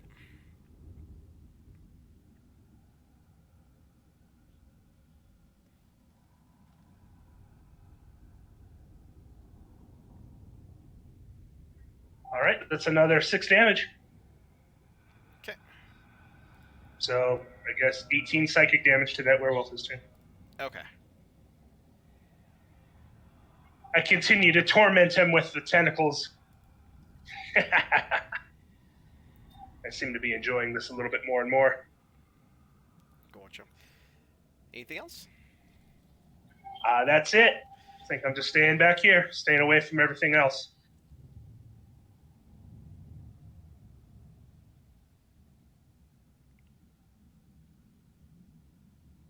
Okay.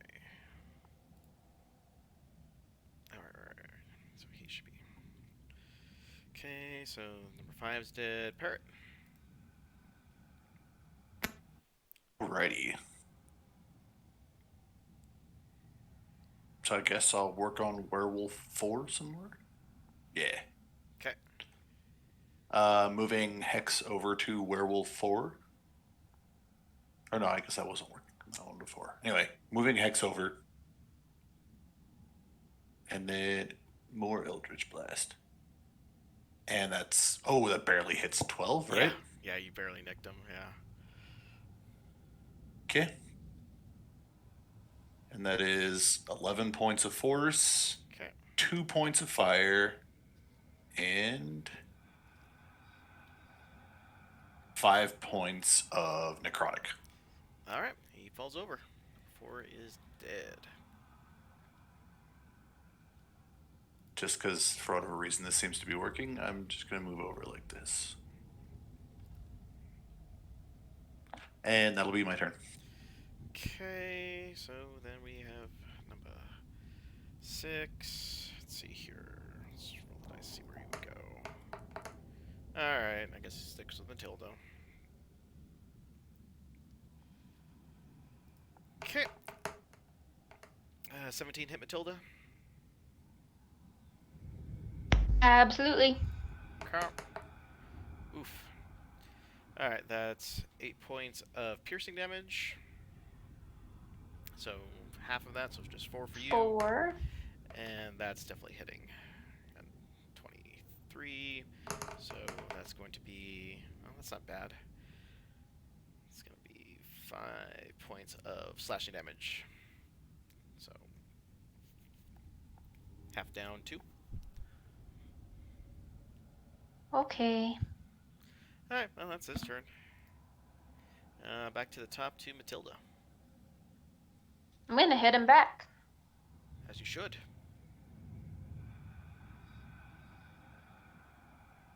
21 hit. Yup.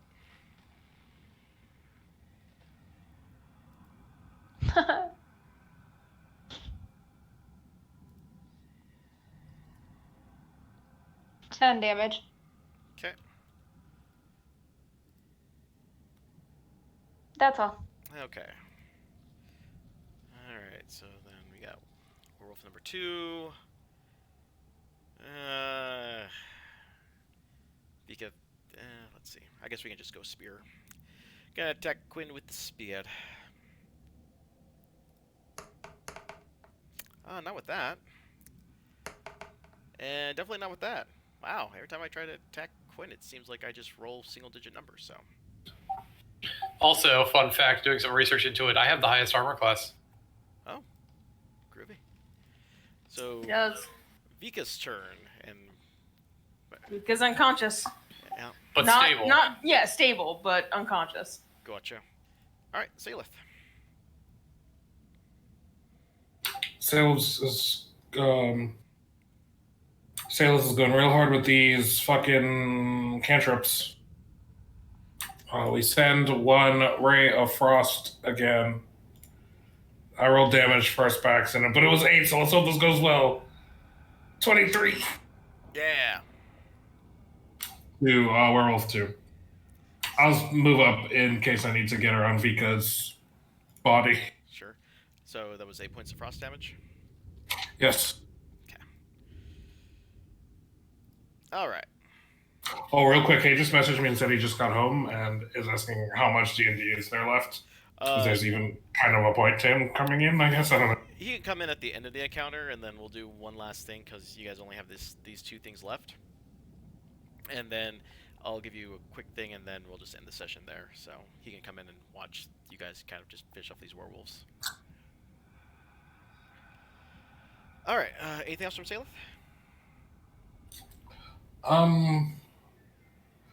No, it's my turn. All right, Quinn. All right, I'm going to pivot around again. This guy, number 2, and stabbing him with the silver sword. Oh, come on! 11 misses, I'm sure. Just misses. I hit him with a fucking 5, and I can't roll a 5. I think I hit with a 3 on my crossbow. Oh, hand crossbow that. That's my bonus action. That's a 28. Yeah, see.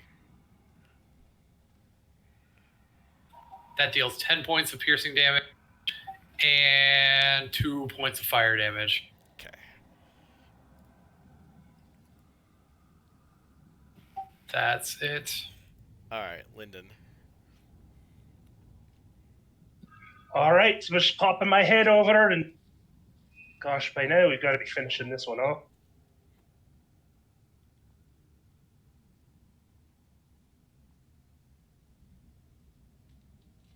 I don't know why I rolled short sword there, but I did.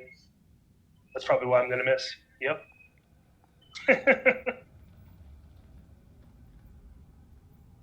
I definitely missed.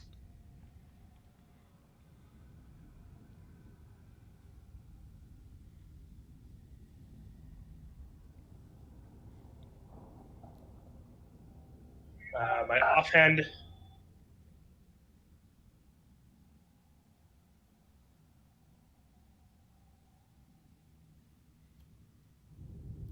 All right, 13 hits.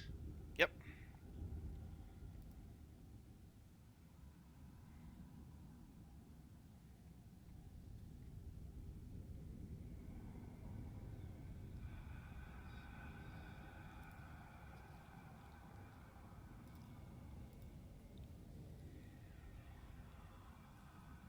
All right, 15 psychic damage with the sneak attack and the 7 damage from the max damage from the blade. All right, and that one drops. Oh, for crying out loud, finally.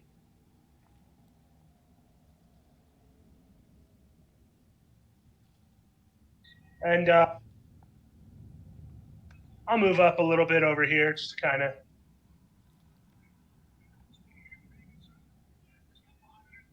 Yeah, that's fine there. All right, I'm good. Okay, that's dead. Parrot. Okay. I'm going to. Yeah, I'm going to run up and get as close to Vika's mouth as I can. And I'm going to use my action to drop a potion of healing in. I just see, like, Yeah, opening it up like a giant touching the whole flat, and just, like, throw the whole thing in. I'm going to look like really confused and just be like. Oh, jeez. Do I need to roll the healing or does she? I can't ever remember.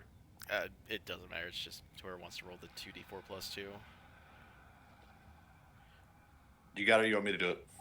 I'll do it. Okay. 2d4 plus 2. Yep.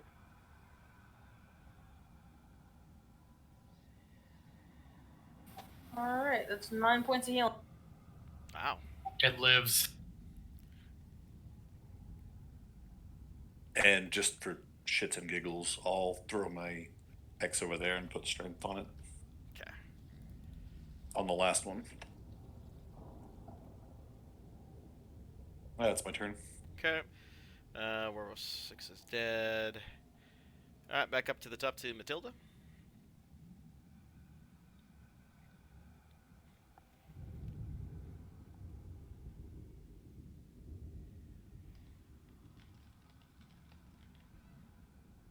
Sorry, muted myself.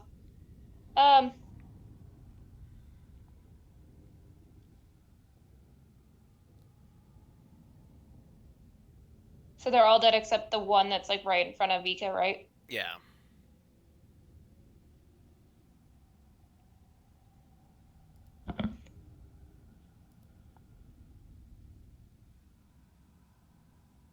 I am going to like step around her to try and get so I can hit that one. That way. Okay. Yeah. And just try and hit it.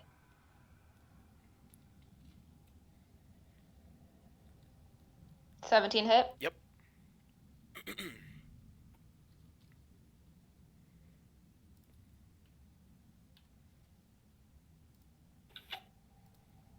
9 damage. Okay. And that's my turn. All right. This guy is not doing too well. Just, just gonna try to deal with the Quinn that's trying to stab at him. I take a 15. Doesn't like it so much.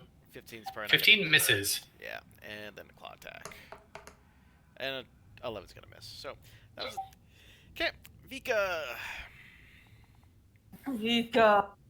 Vika is not pleased. Vika stumbles back 2 feet, well, hoofs, and will pull out glaive and try to stab stupid fucking werewolf. 15. That'll hit.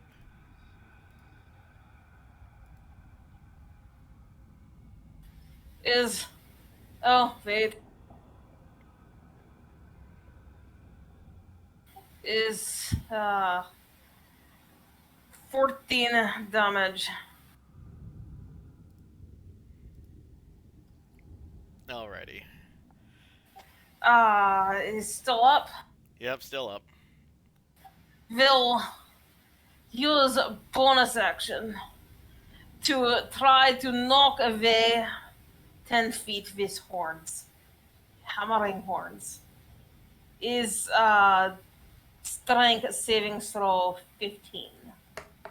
I feel like that should be much higher considering my size, but Either here we way, are. I'm failing with a 6, so he gets knocked back. 10 feet. Okay. Get away from me, you son of a bitch! No damage from that, huh? No damage, but is away from me, and now. Hang on 1 second. Side. No, state. Condition. God damn it, I can't get rid of my stupid conditions. I keep, like, accidentally clicking something. There we go. Okay. Use half my movement to run the fuck away. Rika has learned a lesson. Stay away from things. And there we go. Alright, Salith.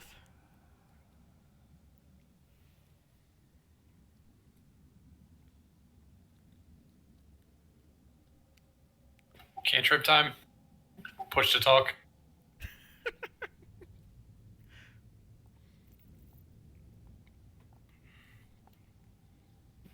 Hello? Hi, sorry, is it my turn? Yeah. Yes. My bad. I had walked off to do something and I heard my name, character's name rather.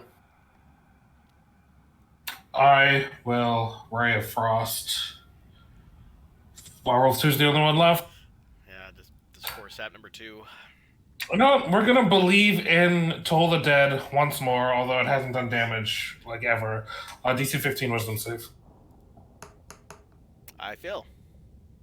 Hell yeah. It's taking damage already, right? Oh, yeah. Yes. Oh, 5 damage. Let's go. Just in case, I'm gonna move towards Vika. That's my turn. Okay, Quinn. All right. Like Jason Voorhees. I'm coming the fuck after this dude. All right. In his fate.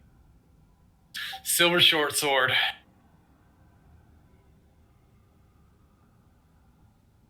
I'll go with that natural 20. Yeah? Yeah, you will.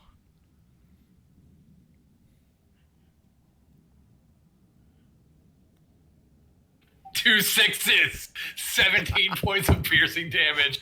Oh shit! Yeah, tell me how you finished this poor set. This guy only had 2 health left. His only bit of overkill. I'm just furiously coming at him and taking the sword. I'm just going to, as he like cowers and like scrambles back to his feet as Vika knocked him down, I'm going to take my crossbow and like jam it into his mouth as he opens it up, because I don't like it's in by offhand, and then I'm just going to use it to wrench his mouth open, and then just the sword down through it, and just like shove it into his brain through his mouth, and then just like walk away as he like collapses to the ground in a geyser of blood. Okay. Jim. All right. So, I feel like for the sake of myself and Tilda, I have to ask, how are you handling lycanthropy? Because, technically speaking, you can take away control of our characters. Yeah, I will. I will do is I will let you guys get to the next area, and we'll see if you're willing to do something to get rid of it. Because right now, it hasn't quite grasped. I mean, you've had this curse affect you for all of 20 seconds. At best for Matilda, and for you, it's like, what, 5 seconds? So, I won't let the It's been longer than that, but yeah. It's been less than a minute. Yeah, it's been less than a minute, so the curse hasn't taken hold of you quite yet, so you haven't noticed anything off. In fact, Vika, you can go ahead and roll me a history check with advantage.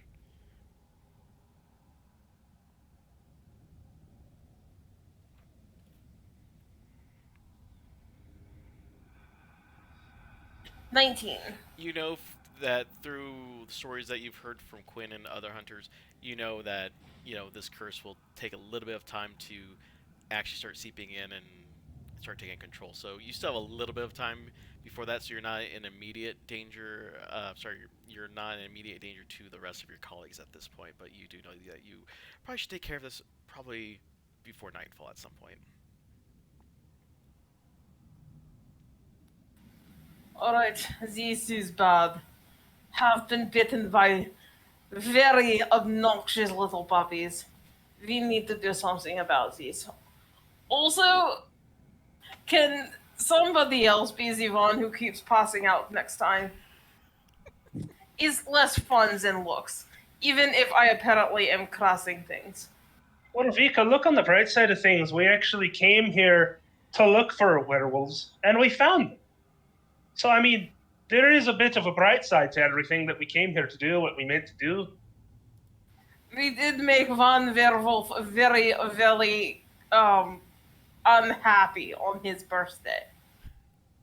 That is satisfying. However, becoming werewolf myself makes it less so. Well, I'm sure these Vistani folk probably have some sort of they probably have some sort of a fixin' for it. Yeah, let's not despair just yet. Silver tea might be able to be a pretty good cure. I already have tail, don't need second one. I like my furs the way it is. All right, let's have a look at these guys, see if they have any loot on them. Yeah, loot the bodies. Loot the bodies. Yeah, as far as you can tell, the only thing that these guys really have on them is just your common, spear. Each one of them was carrying one. If anything, if you want to take the hunted, minks, rabbit, and squirrels, you can take that and look at that for trading. But aside from that, they really didn't have anything of value on them. Well, What form did they revert to when they died? They stayed in their wolf form. So they're hybrid wolf forms? Yeah.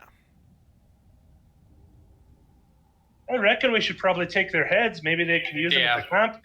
I'm definitely taking at least Werewolf 1's head. Oh, okay. what is left of bodies may not be uh solid anymore when Vika is done stepping on them before shrinking.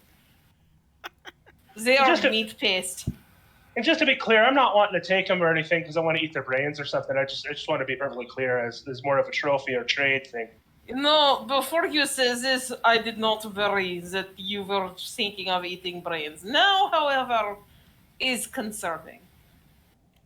Vika Alright. says while stomping on bodies before shrinking. All right. Well, I'm going to take the silver short sword out of the brain of werewolf 4 or 2, and then I'm going to take werewolf 1 and just cut his head off. So that way, I have that I can use as either a tool or intimidating tactic. I don't know what I'm going to use it for, but it's going to be like tied to my belt. Quinn, you're getting more gruesome. All right. Whoever is furthest east of everyone, go ahead and roll me a perception check. Perception. I'm assuming we're probably 15. about back to size. Okay. So you 20. see, you guys, anyone who's basically trying to keep watch or trying to pay attention to the perimeter, from the direction that the town came in, you see a figure stalking out of the mist, and for some of you, you actually happen to know this folk. Dr. Etrix, you now come upon the party. What was the last thing that happened to us? Like, how did we get separated, or did Oh, we just yeah, say sorry. that, like, You missed? decided that you were going to go get a drink, and then at the last minute, you decided that drink didn't sound good, and then you chased after the party a few minutes after they left. Gotcha. Well, after walking up, I'll say, it looks like you've had fun without me. Your timing's perfect, Doc. You could have used you about 5 minutes ago. Yes, fun. Well, let me take a look at you if you don't mind, and I'll try and How hurt is Vika? Vika has been unconscious twice in the last 30 seconds. So she's doing fine. Terribly.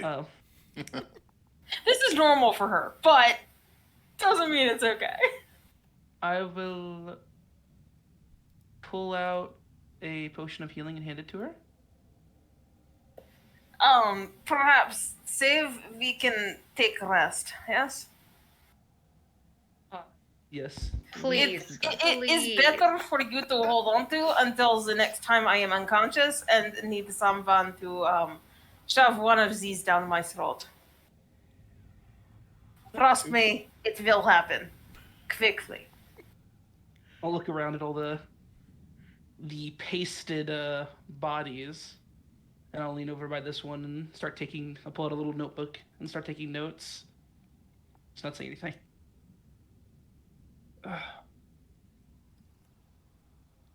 So I'll say that if we get into another encounter like this, I will be of very little help and also probably die. Yes. Perhaps take a few steps away and take a rest, yes? Yes. At least a brief one. Yeah, we can take a little rest here, but we do kind of need to, with the developments that are happening. We kind of need to get the two of you to some help soon. Agreed. Yeah, I'll let you know right now that if you're turning into werewolves, I don't know how to fix that.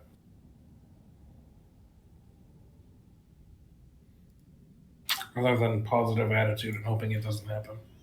Quinn, I don't suppose you know some sort of brew that can fix these.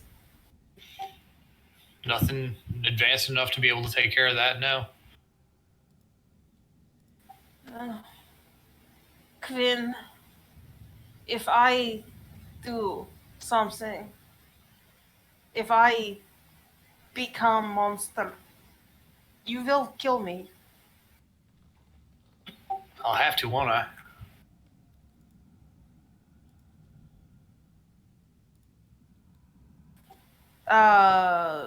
When was the last time we saw the moon? You guys have not seen the moon nor the sun since you arrived, and it's been probably a day and a half. So we could not see it last night, correct? No, the cloud coverage basically prevents any starlight or moonlight to actually come through. Fantastic. Then the moon shouldn't have any effect on the werewolves' win. It's fine. So long as I stay in Barovia, there is no curse. Excellent. Yeah, that's how this works. I do not think that's how it works. No. No. All right, let's catch our breath here, and then we'll head down the road. Got to see if these Vistani know anything that might help with this. So, short rest? That was my plan. Are we? I was asking if it's safe for us to take a short rest. Or click the button, I should say. Yeah. Is there any place that we could pull off to the side? I could cast invisibility, and or not invisibility, darkness on the side, and we can rest in the darkness for an hour. You guys are fine. You guys don't have to worry about that. I'll let you guys have that short rest. That I was not a fan of that random encounter that they set up. I even kind of nerfed it a little bit down because that was a bit unfair for your guys' level. So yeah, you guys get your short rest in, then you continue on your merry way on the path. As you guys walk towards the encampment that you're venturing towards, you see an old wooden gallows that creaks in a chill wind that blows down from the high ground to the west. A frayed length of rope dances from its beam. A well-worn road splits here. A signpost opposite the gallows point off in 3 directions. Barovia Village to the east, Surpool to the northwest, Ravenloft Valaki to the southwest. The northwest fork slants down and disappears into the trees, while the southwest fork clings to an upward slope. Across from the gallows, a low wall, crumbling in places, partially encloses a small plot of graves shrouded in fog.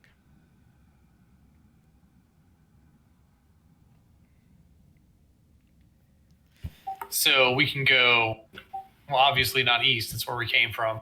This is northwest and southwest. Yep. So you were directed to go to Surpool in the northwest, but there's also Ravenloft and Valaki to the southwest. We will go where we were told to go to find the people. Because that is what we need to do before the sunset.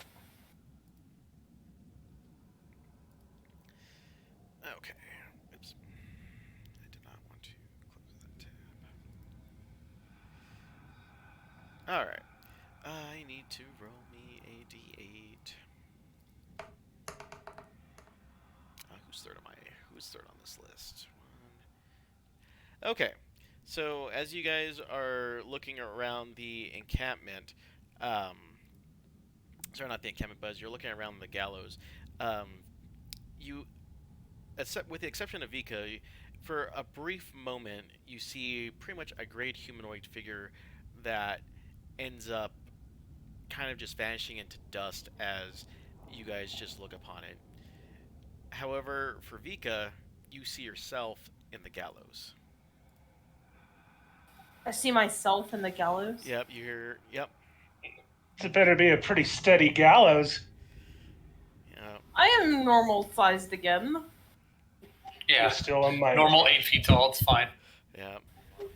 So, Vika, for you, you see, your lifeless gray body swinging, hanging out there with your own dead eyes looking upon yourself. And then a minute later, that image vanishes. Vika just sort of flinches. Did you all see that? Am I seeing things again? I think I saw a corpse hanging from over there. There was one just. I just saw a mess of dust over there. A mess of dust. I do not like this place.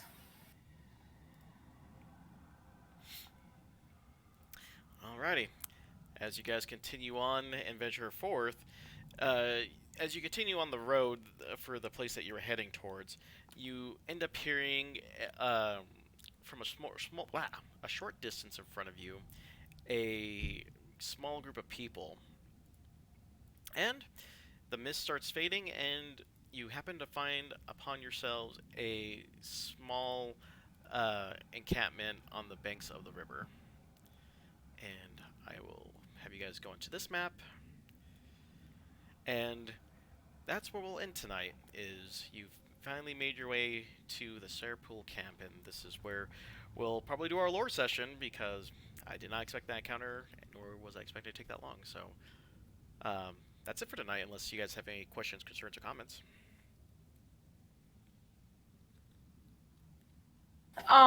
So we have not lost control of our characters Not yet. at this point. Okay. No. It takes you... Good, because I wasn't sure if I needed to be, like, trying to come up with a new character at this point.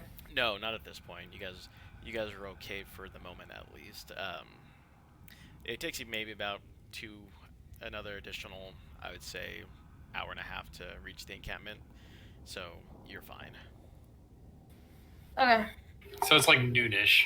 Yeah, it's kind of noonish right now. But yeah, we'll end here. Let me know what type of stuff that you're looking to do in here in the Discord. Folks who are watching the stream, thanks for hanging out. Thanks for the bits. Thanks for the follows. Thanks for the raids. Make sure, if you already haven't, drop a follow. That'd be much appreciated. And thanks again to my players for hanging out tonight. You guys very much appreciate it. And then we'll catch you back here in a week, and we'll be back for another session of Monster Hunter Barovia. Have a fun night, everyone.